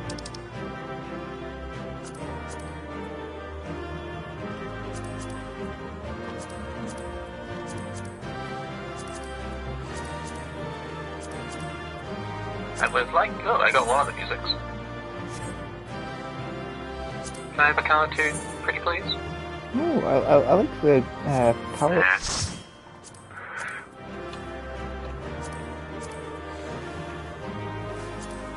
So you got Nemia's thing, Nightfall's wings, and his fat headpiece down in there. I think I see Menfina's wing. Zima's wings. I'm pretty sure the figure is the main body. God, this place is... I really don't know why, they wanted this trial in the first place. I mean, I guess they just wanted to die? What? Well, I guess that's what they're about to tell us, I guess. Anyway, I will head off voice All chat. shall be revealed. I will head off voice chat now and continue my dialogue on my broadcast, because otherwise you'll hear me talking and you'll be like getting confused with what you're reading. Right, take care. That's cool. Thank you for joining me.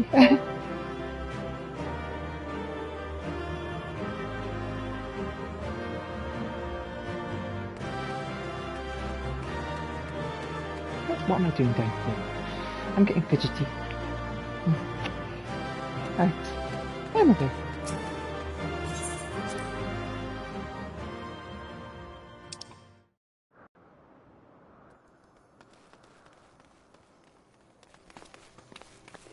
Elita, are you alright? Thanks for clearing the way, Elita. That being, I presume, is the 12?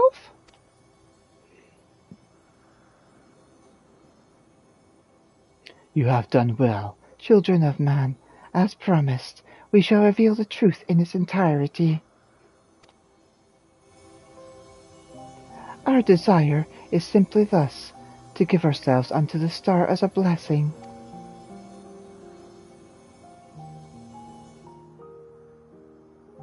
In the 12 millennia we have existed, we have come to harbour tremendous power through prayers. Through battle, our essence shall unravel and return to the star, where it might give rise to new life. Such is our final gift to you. You mean you'll disappear? Yes. The fragments of our former souls which serve as the core of existence shall rejoin the life stream. Yet, though we might fade from sight, our individuality lost, Our stabilizing influence shall endure. The only thing to change is where your prayers find their way. Henceforth it shall be this, the instrument of blessing that receives of mortal hopes, hopes that shall be giving back to the star. But your presence brings comfort to mankind. Everyone would wish for you to remain. Must you truly fade away? Such gladdening things you say, child. We must confess, what we do, we also do for ourselves. When mankind overcame the final days, it so moved us that even we, who are but constructs, knew the greatest joy. You have shown your unfaltering love for the world. In return, we would show our undying love for you.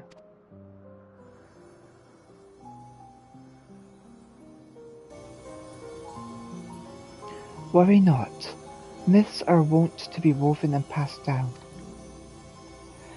So long as men hold the 12 in fondness, we shall live on in your faith in us.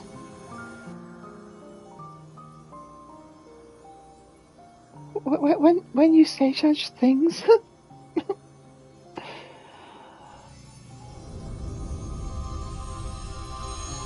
The moment of parting is come. By our blessing, may you march towards a brighter future.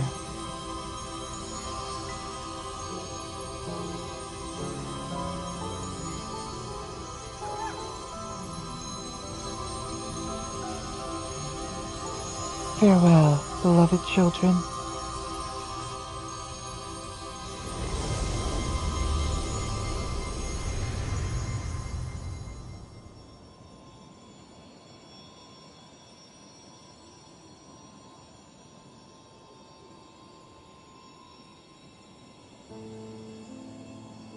When you are ready, brothers and sisters.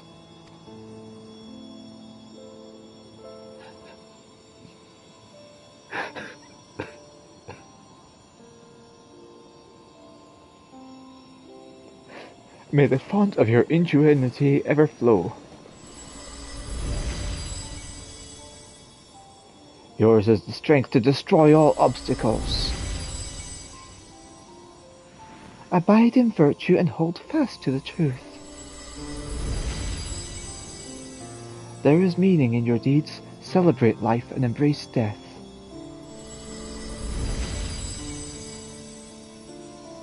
May you flourish and reap a bountiful harvest. In your limited time, have boundless compassion.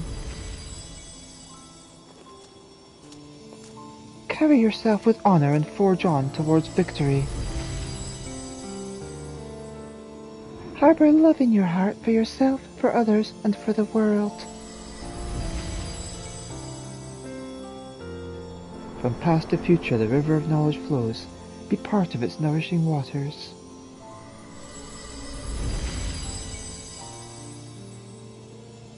May a wonderful new world greet you beyond destiny's horizon.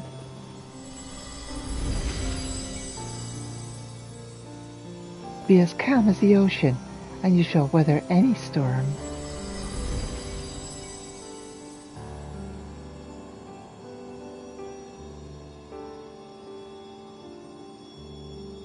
As the wind blows unfettered, may you be free to follow your heart.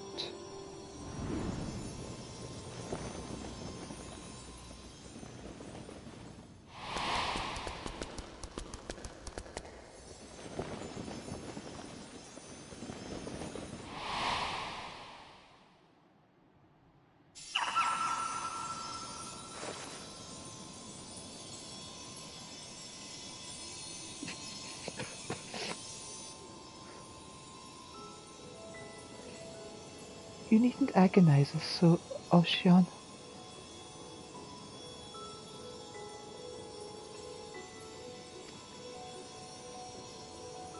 Remain with them if that be your desire.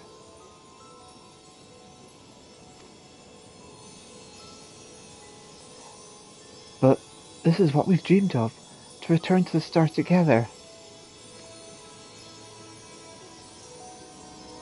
I never imagined that I would grow so fond of them.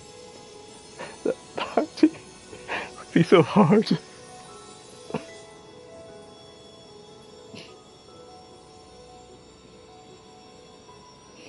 Long as we have abided in patience to rejoin the life stream. For the drop in the river of time that is man's fleeting life. Why not share your fate with them?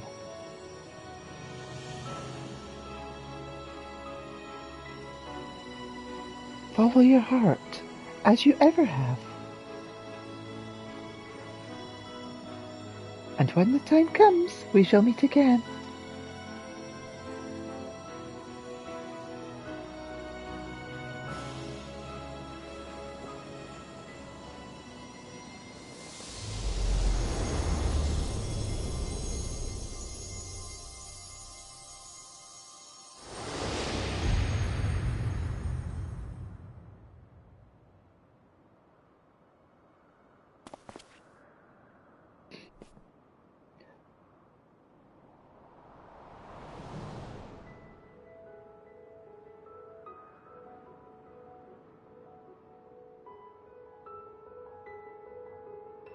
I've decided to continue journeying a while longer.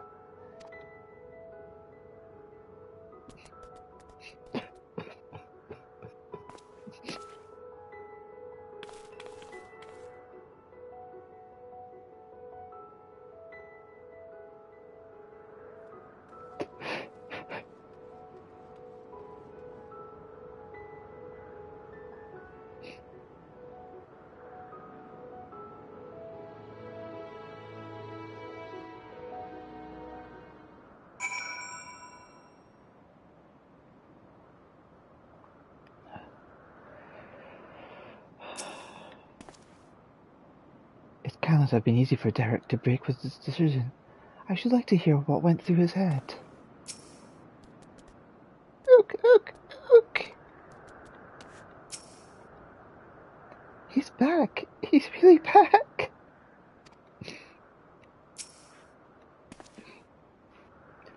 That I'm still here, I can scarce believe it myself.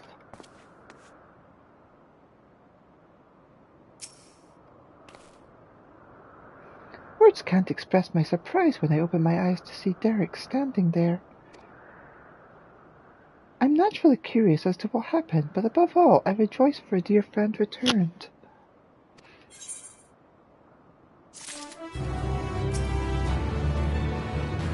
I expect Derek has a few words to say. Let us lend him an ear. He's back. He's really back.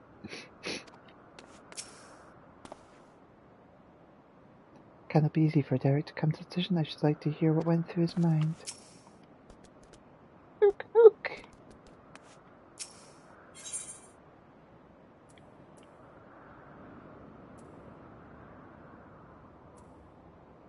Derek is the very picture of peace.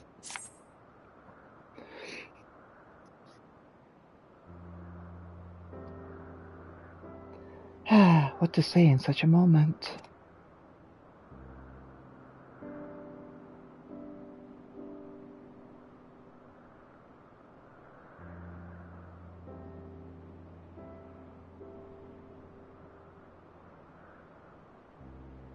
Best to speak from the heart, I suppose.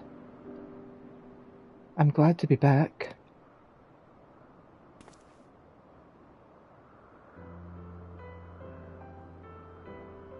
And we're glad to have you back.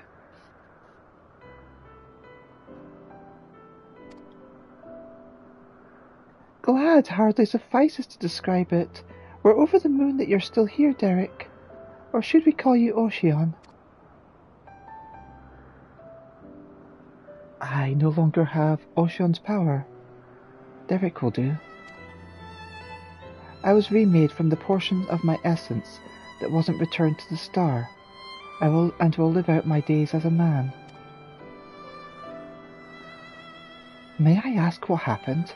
No sooner had the 12 vanished than you reappeared before us.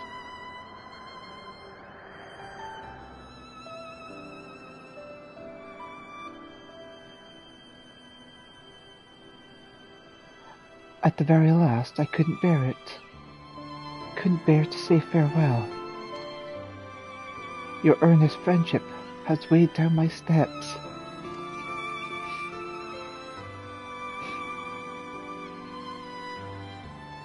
And the little fellow's fervent call halted them.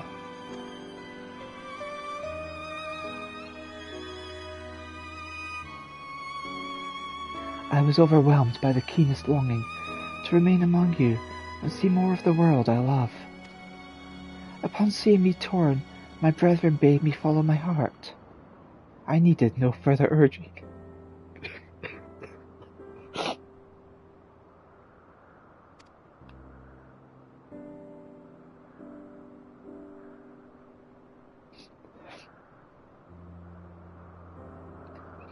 We created the instrument of blessing in the faith that one day the star would no longer need our guiding hand.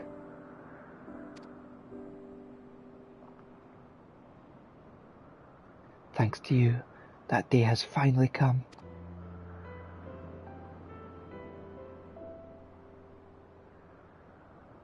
Ah, but I ramble. How uncharacteristic. Let us head back to the Omphalios, shall we?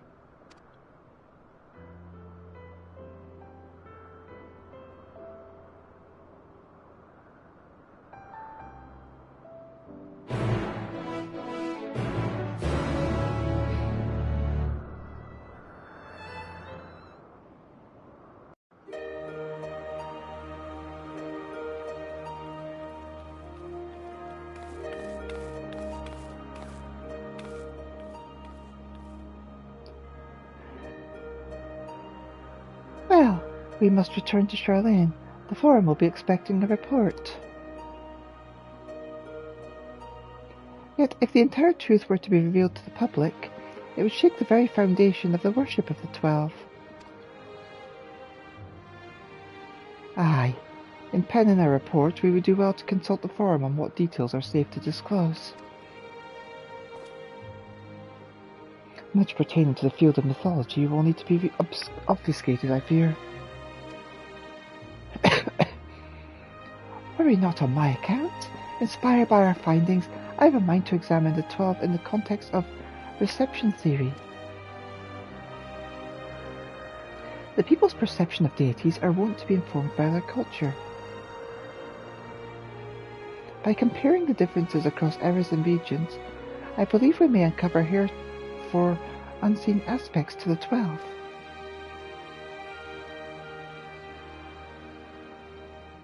Reception theory, you say? Most intriguing. I should like to see the fruits of your research when I visit Charlene.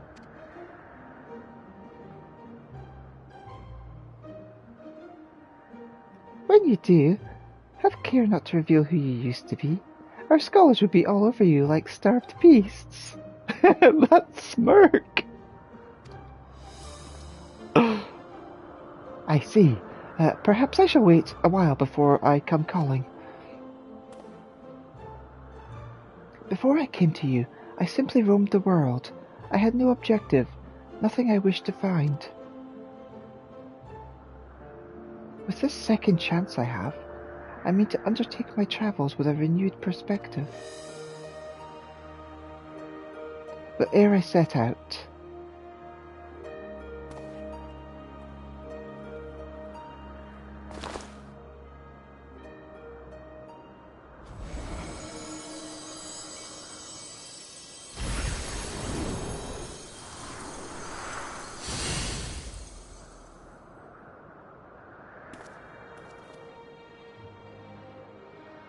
I would move my brethren's host elsewhere, to a place in men's midst. Oh, what a wonderful idea! If you don't mind, we should like to accompany you.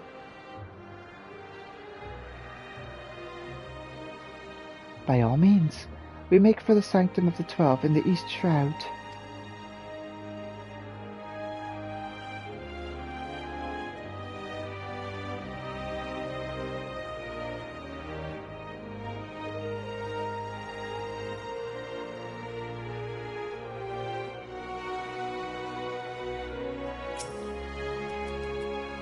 Look, look! Feel free to go on ahead, my friend. While this won't be my last time here, I need a moment before I leave. As engrossed as we've been in our work, we've seldom had the chance to thus gather and relax. The last and only time you would have been the meal in the Reverend's Toll, I think. The words of the monument are a promise by the gods to watch over mankind.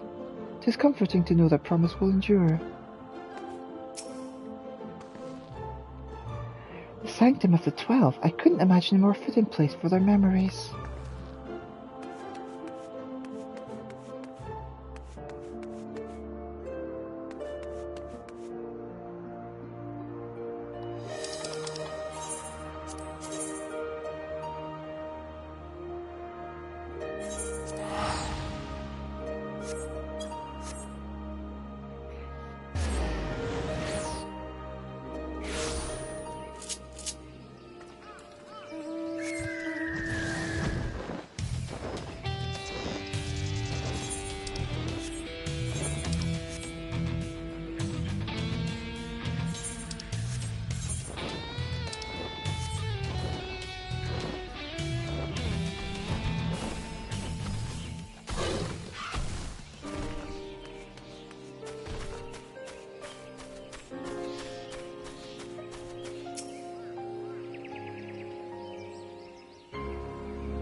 No matter how many times I visit the Sanctum, its majesty never fails to move me.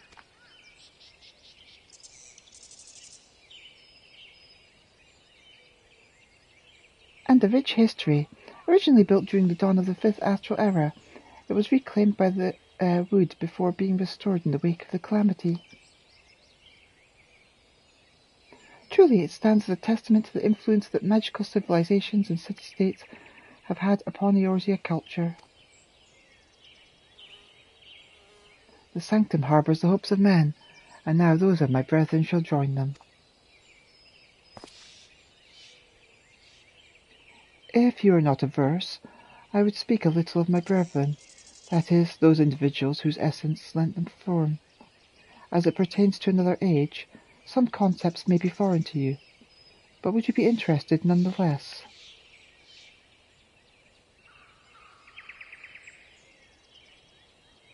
Excellent.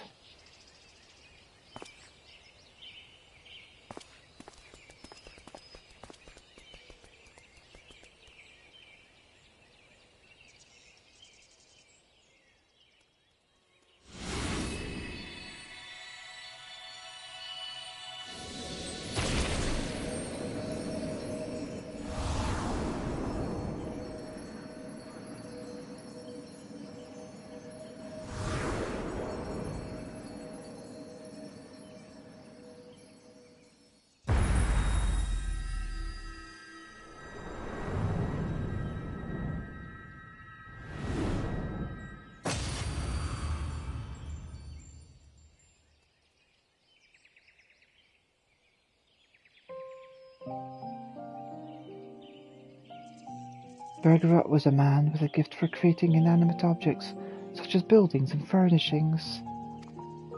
With his abilities, he served a supervisory role at the Bureau of the Architect, where he was nothing short of a pillar.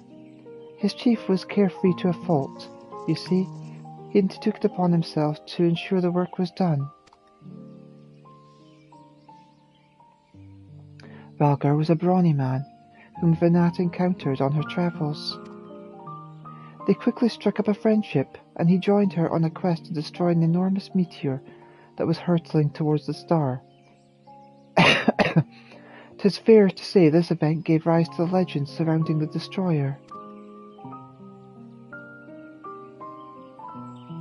Azima was a woman who served as a judicial officer in the Bureau of the Administrator, an experience which served her well as the warden.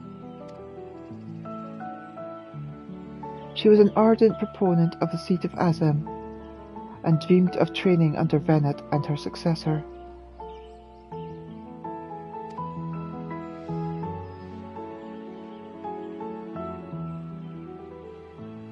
Naldthal was a close personal friend of mine, a merchant by trade.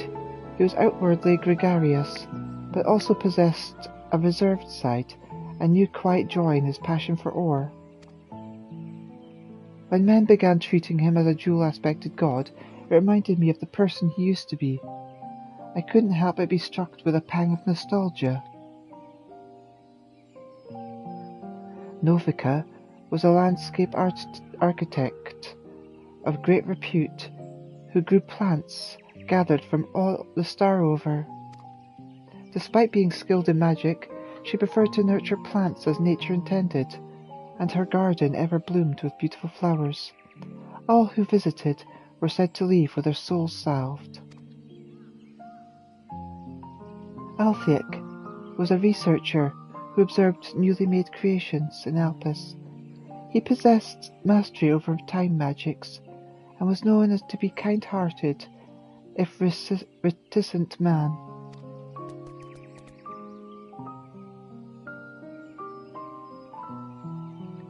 Although it was his sister's urging that first joined our faction, he soon became a stalwart believer in the cause, and always took the initiative in discussion.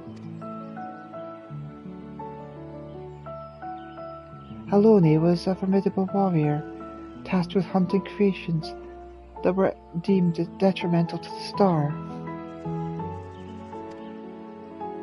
For her prowess, she had been regarded as a leading candidate for the seat of Pashtarot, preserver of discipline and order.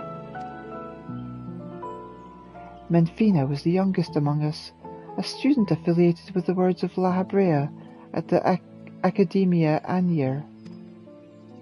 Even with that prestigious institution, she was considered a prodigy, and hers were the hands that created the magic to isolate and seal Zodiark.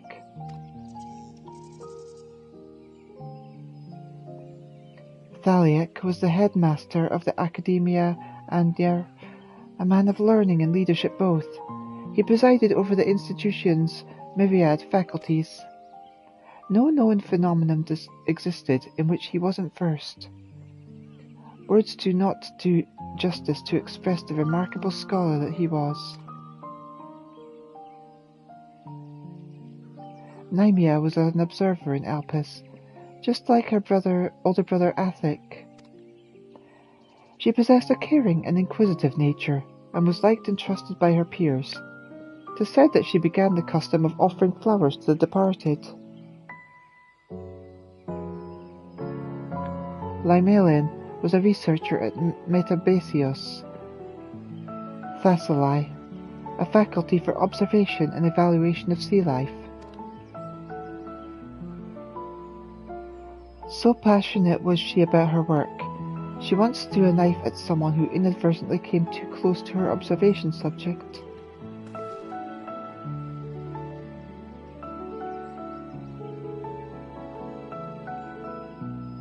Ocean was a traveller whom Venat encountered in the wilderness. They shared a campfire and discussed at length what it meant to be free. Leaving my hopes as the wanderer in this place, I shall set forth anew as simply a man named Derek.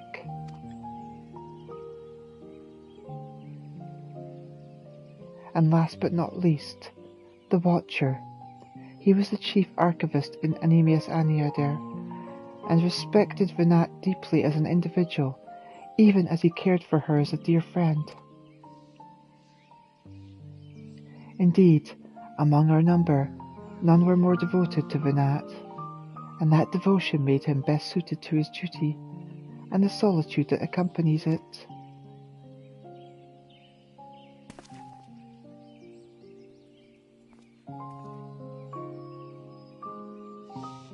That is all.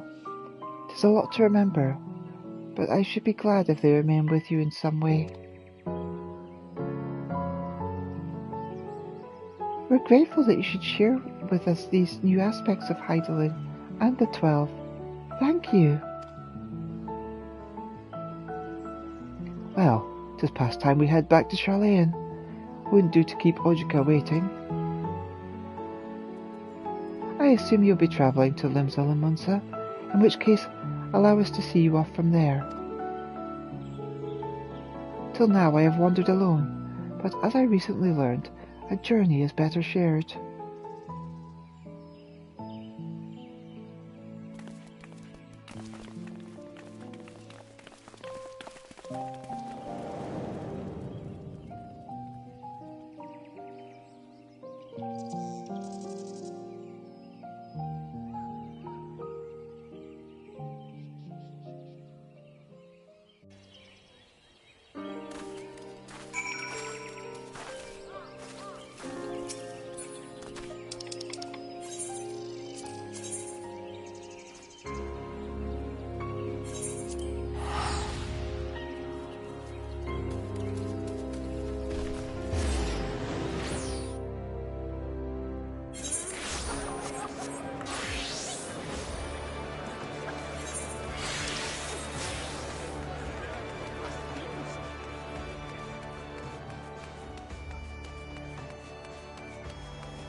Our friends are presently booking their passage.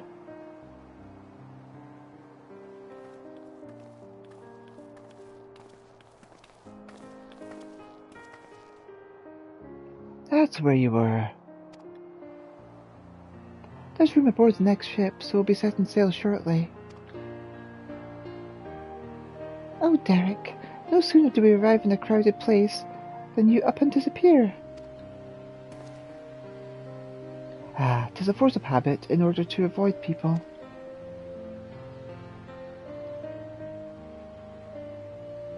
But I needn't do so anymore, do I? On the contrary, I should embrace the chance to connect with other souls.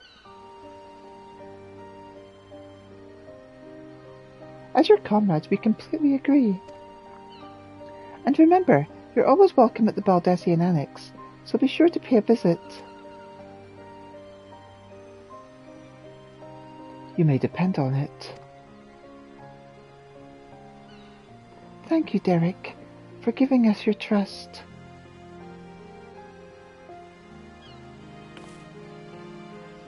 And thank you as well, Elita.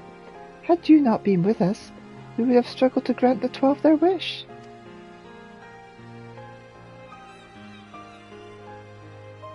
Well, we'd best find our vessel. While the report remains to be compiled, I believe we can officially declare our investigation complete. Till next we meet, my friends.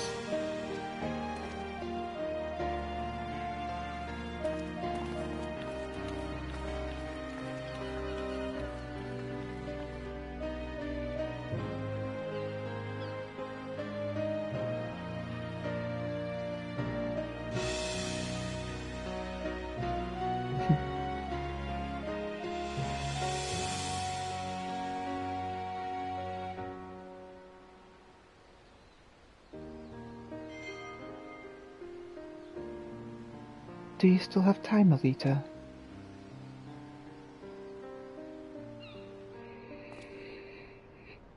Ere I embark on my journey, there is a place nearby I would like to visit. Might I ask you to accompany me? Thank you.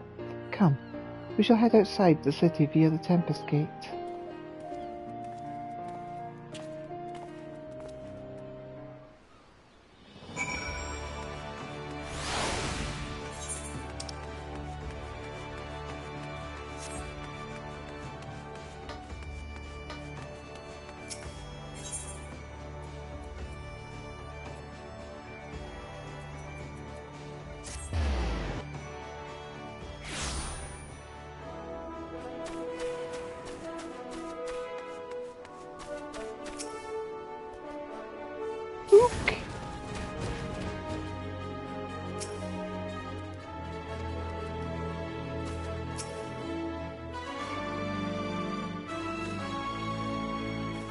Here, the wind whips from the sea like a storm, but I've always found the sensation quite invigorating.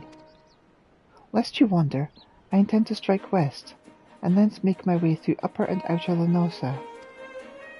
And in order to mark my new beginning as a man, en route, I wish to see Oshion's embrace with you. You need only accompany me across the bridge. From there I shall continue on my own.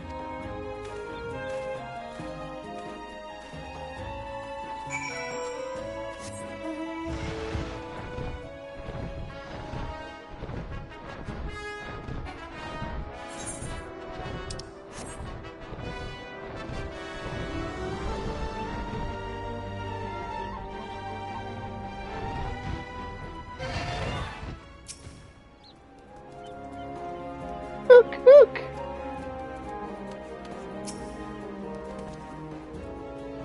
Such a great wave that was ripped from the god's grip from the mainland. In the wake of the calamity, my brethren and I were all occupied with our respective duties. This is my very first time seeing the bridge. Shall we then?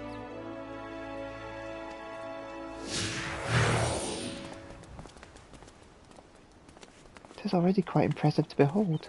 Look!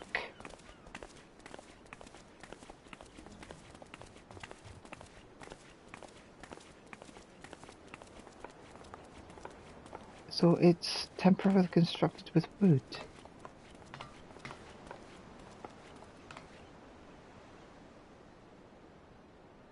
Ah, such an invigorating breeze.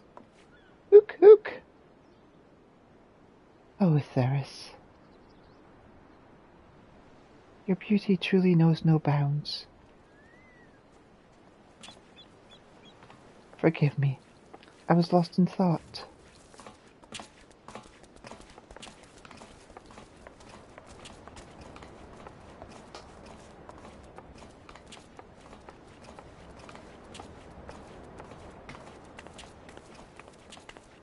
I look forward to the bridge's completion.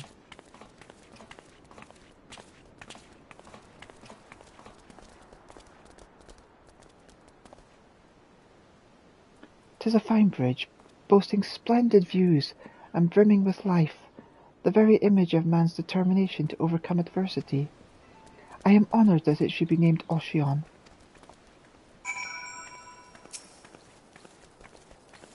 Look!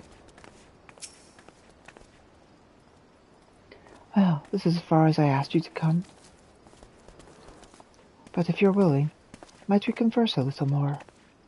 It occurs to me I hadn't asked you about your opinion of the 12. How you personally perceive us, for instance, or what you felt when you faced us. Your words from the heart, I would take them with me as a memento.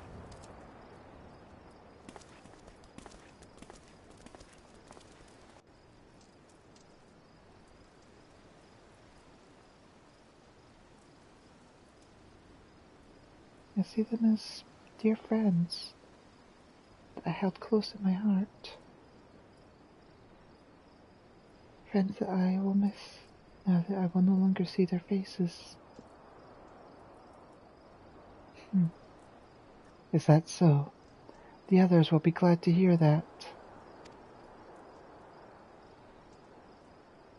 Thank you for humouring me, Elita, and apologies for keeping you so long.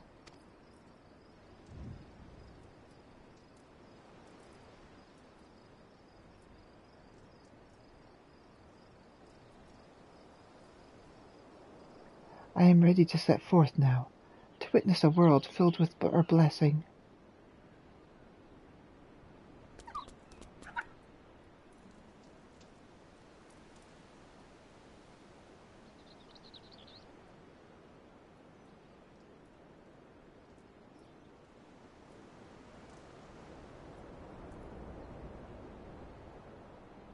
To begin with, I shall tour Lanosia and visit those locales which are named after the 12, after which I shall go wherever the wind blows.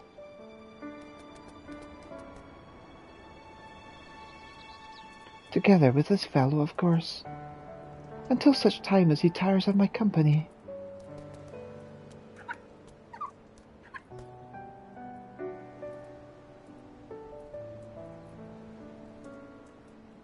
This time I shall embrace the joy of meeting, and accept the sorrow of parting. And when the time comes for me to return to the star, I shall share my experiences with my brethren. Needless to say, your words will feature prominently in my recounting.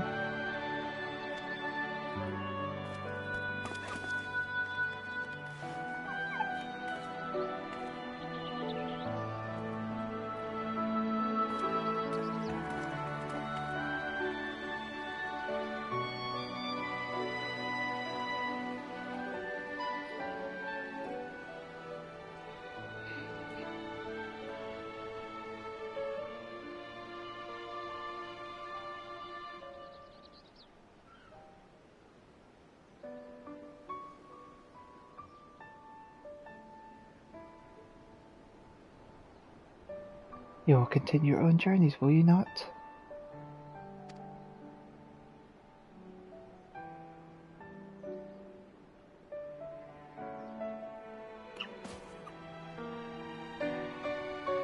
Then I shall look for you out there. Fare you well, my friend, and may the 12 bless you and keep you.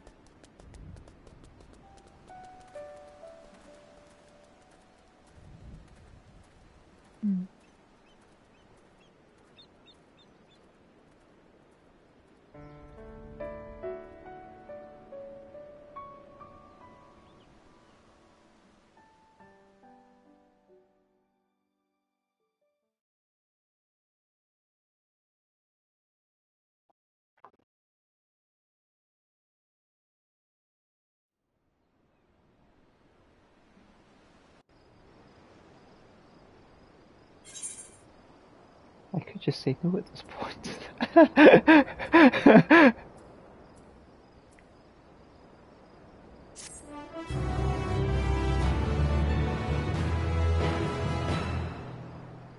The paintings of certain deities among the 12 are now available from purchase, from Duramurt and the Pillars.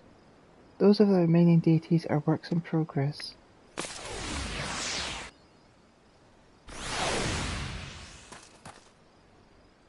Ooh, cool. 40 hours, yeah, for Aetheris.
watching as their worlds drift apart.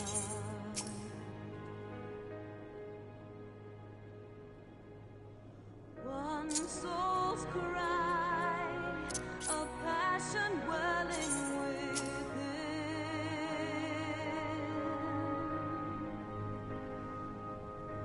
Sacrifice a bind of bleed to her kin.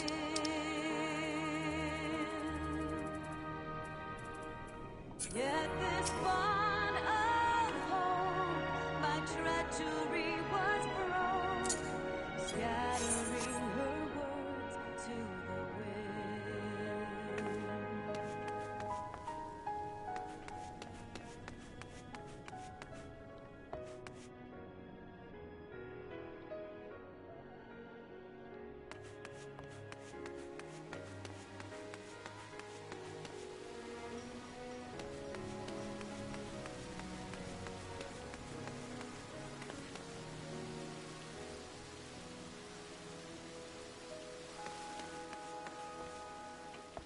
Swelling over long seas of blood are a song,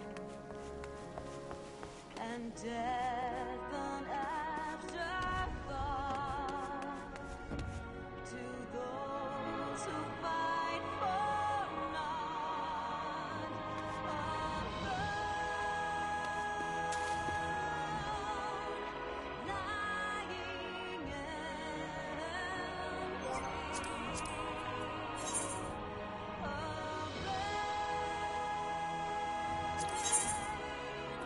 incomplete.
Ooh.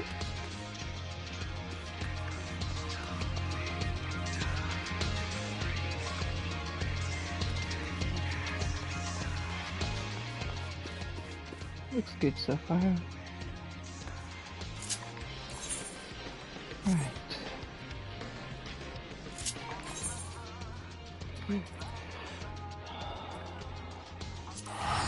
That's where I need to go. Then I can finish off what I was doing there. And then after that I will go have food.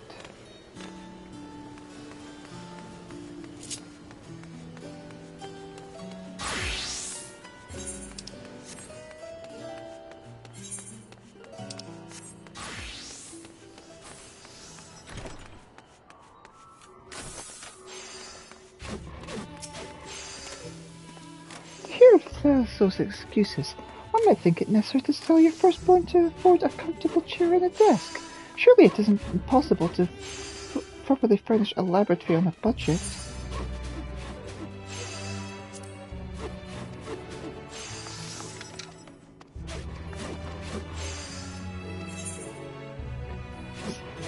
Cushion care package. A set of soft and profoundly healing pillows ideal for relieving back pain.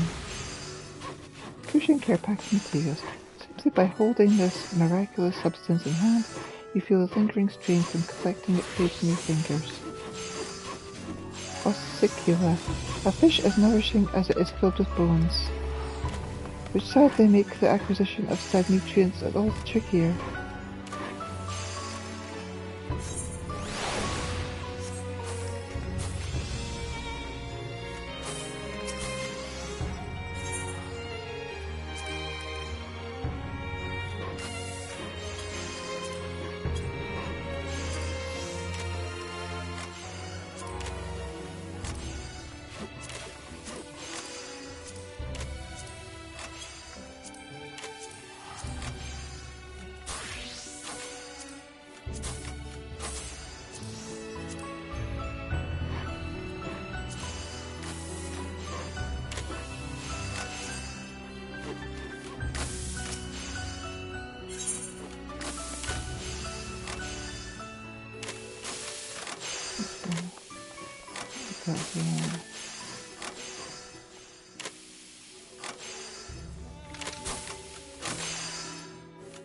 This mysteriously sourced gelatin is indeed quite soft to the touch, if fundamentally unnerving in nature.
hear that. Yeah. There we go.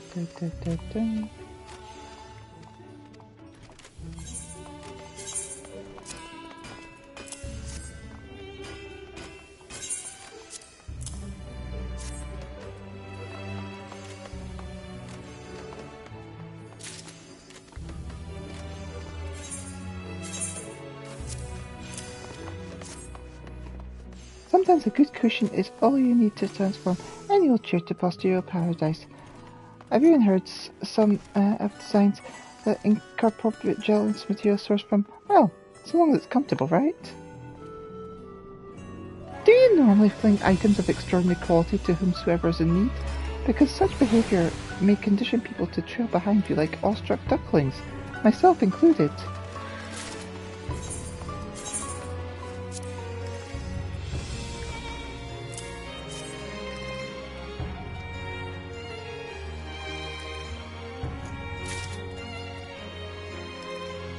These should make all the difference. Wait here. I'll go and deliver them to my colleagues.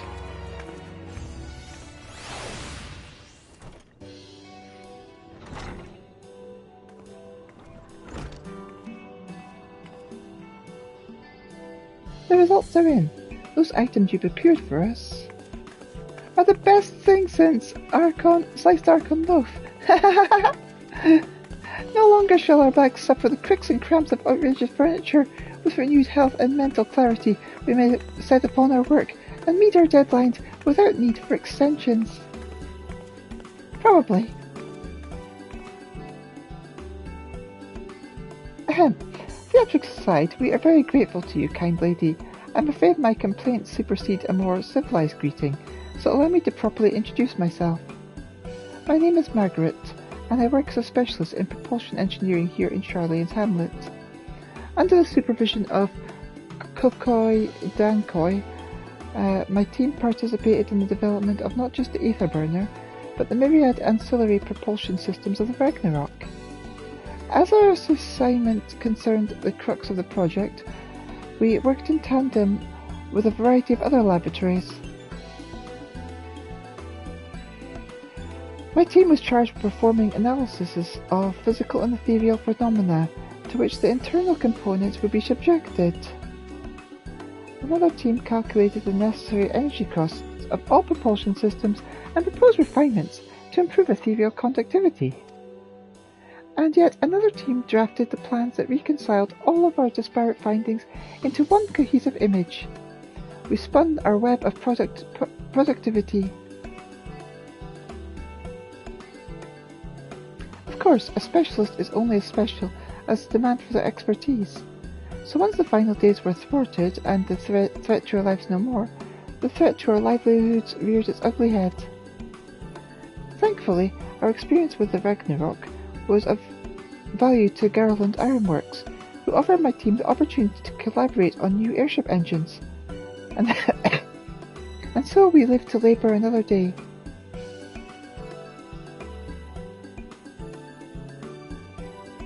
True to their Garlean roots, they rely heavily on ceruleum to power their engines, but with a few adjustments, raw ether can also... Ah, but you know all about ether's potential, don't you? Tell me, why did you need those tanks? It's not often, or ever really, that people come clamouring for tanks with the capacity to power an interstellar vessel. Fancied a jaunt to the moon, did you?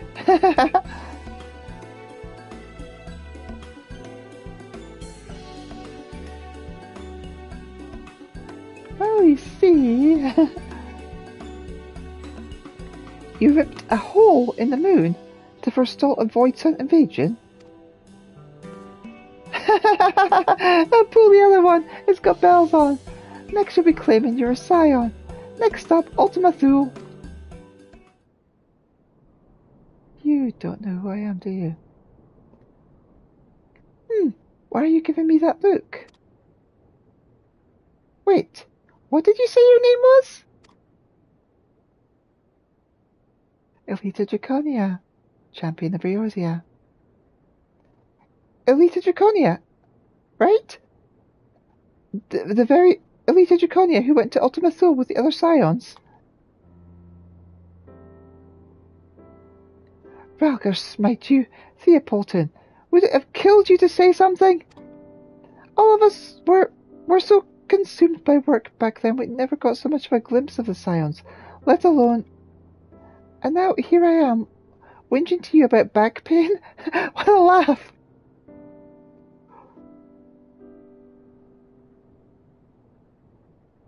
Apologies. I had no idea you were the Elita Draconia. It's, quite a lot to process.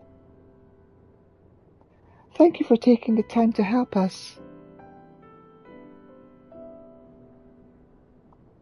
And, if you're so inclined, we'd be terribly grateful for your continued assistance. Thesaurus is unlikely to loosen its purse strings anytime soon, and we're still in dire need of things to improve our quality of life here in Labyrinthios. What say you? I'll make you an honorary member of our team, or better yet, my own personal gleaner.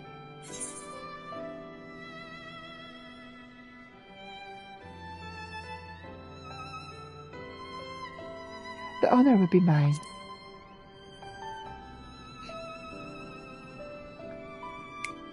An answer fit for a hero. Glad to have you with us.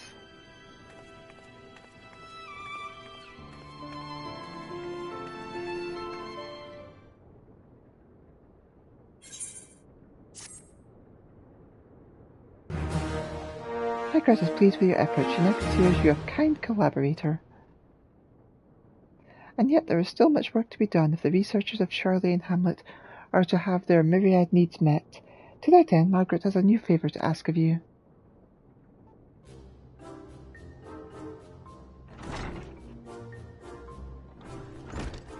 Pardon me?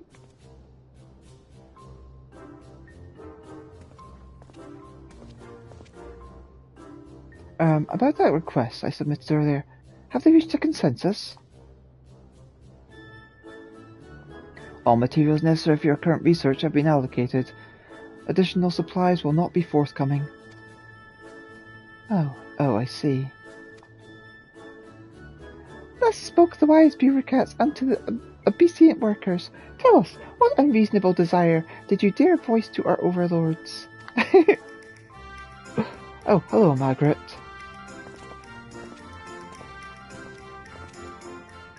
I didn't think it was that unreasonable.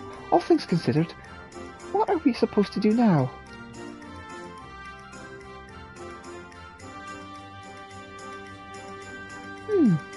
As good a chance as any.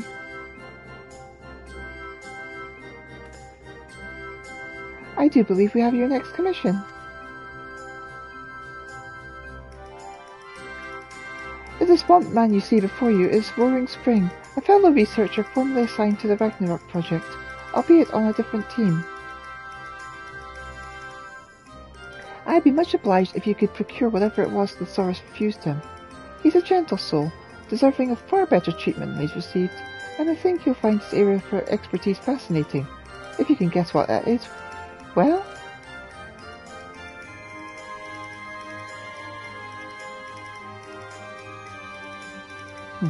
Rejoice, Soaring Spring! It just so happens that we have a special offer on all things. The Thesaurus is too parsimonious to provide. My great and benevolent gleaner friend here will be happy to deliver your unreasonable desires. Well, like I said, I don't think it's that unreasonable. It's just truly... Well, then,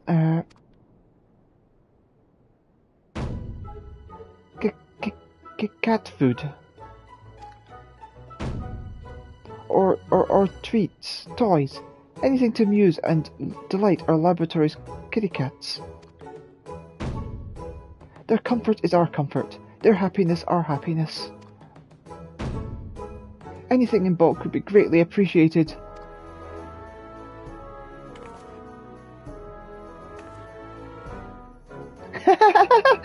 Kitty cats?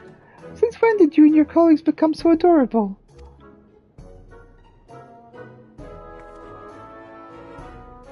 A bit of a surprising request, but we can hardly fault him for his passion. See what you can come up with, and I'll be sure to pass it along.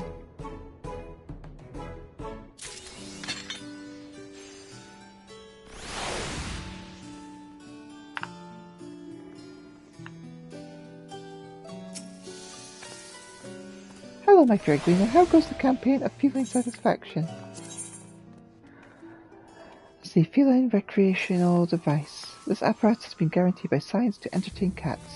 Whether cats care to entertain the notion of said science, however, is another matter entirely. Feline fascinators. But a whiff of this plain material is liable to show any kitty cat a glimpse of kitty heaven. Kitty heron, and notably dined upon by the Emperor's most pampered pussies. So, food, drugs, or toy.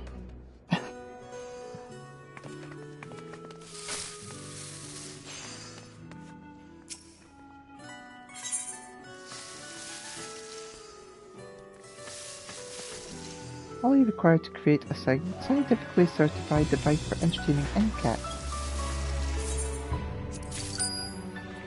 Oh, let's do more of these.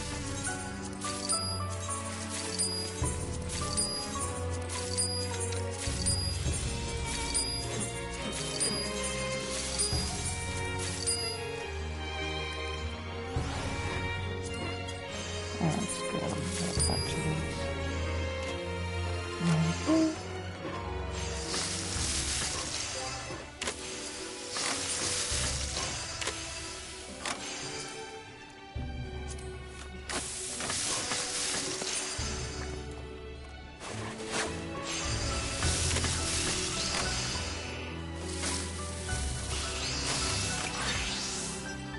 Magic. I'm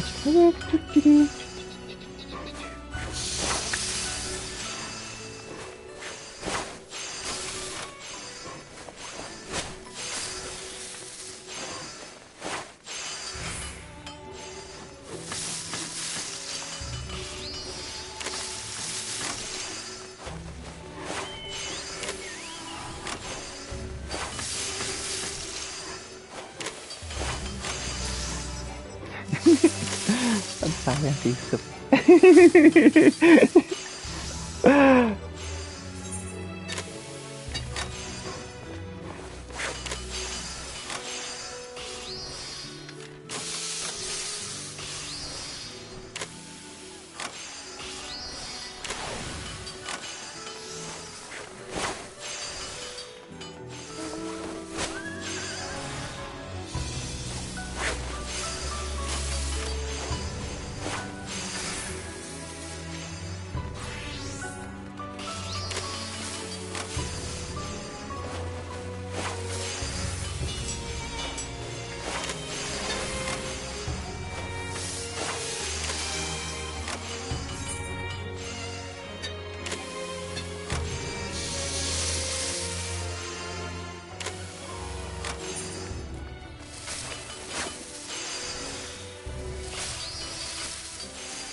Hello, my fair Gleaner. Where goes the campaign of feline satisfaction?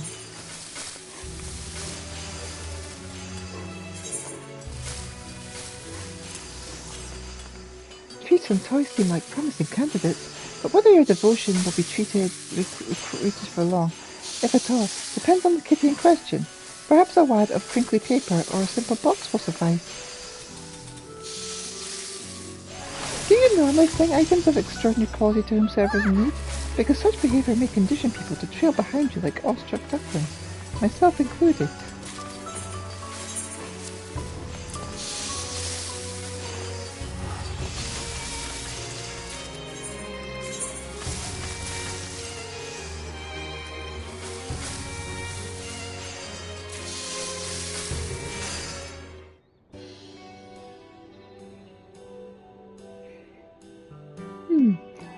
Why have I not returned to my lab and my other neglected responsibilities?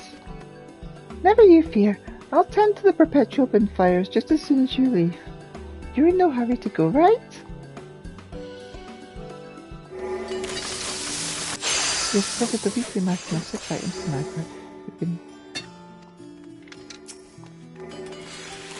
Hello, my fair Greener. How goes the campaign of feeling satisfaction?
Done.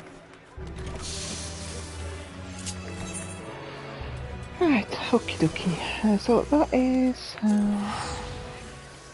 it's more or less done for now.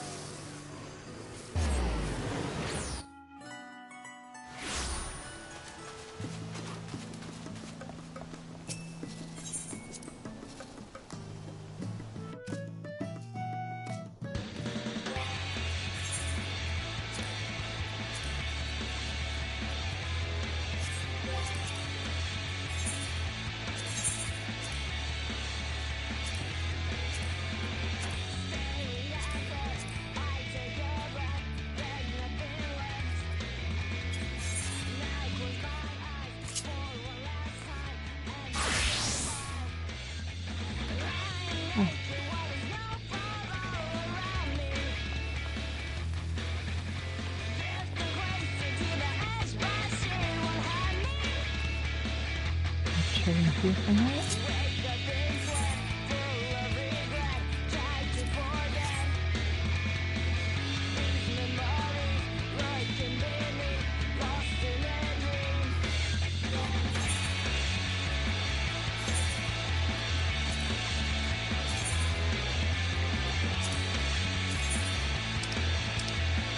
Oh, that's nicely done.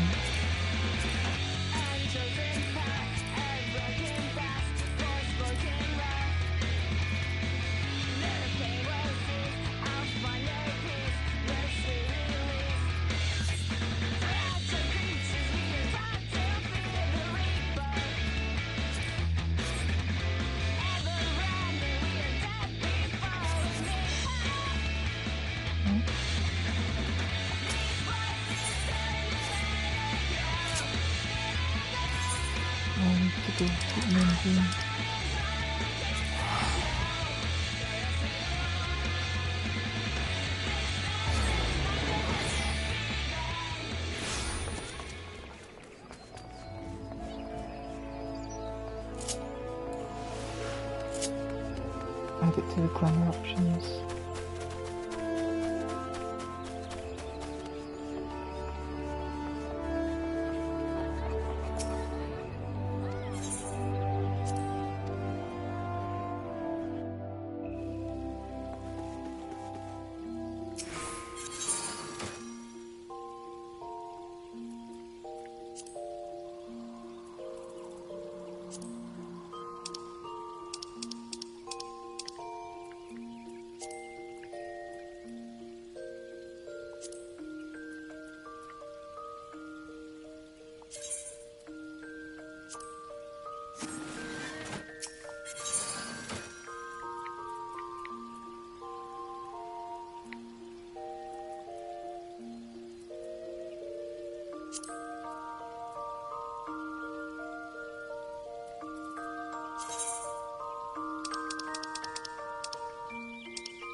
Works really well with that.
Ooh.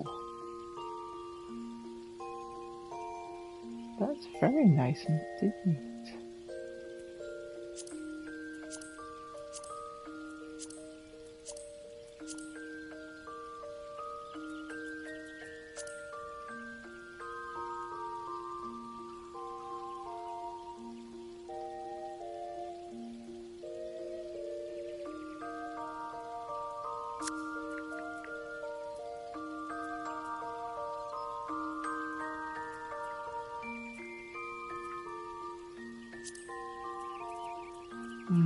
That's better than that one. I think that works better. I'll leave it for now anyway. I can play around with it later. For now, Ratatan.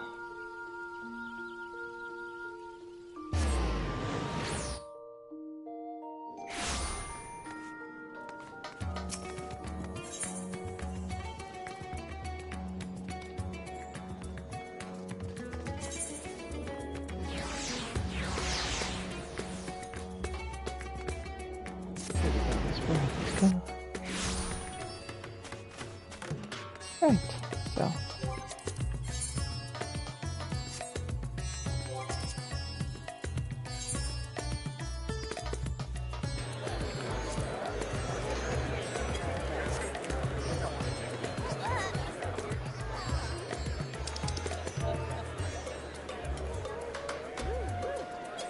Right, take care, my beloved darlings. I'm going to head off and have food for now.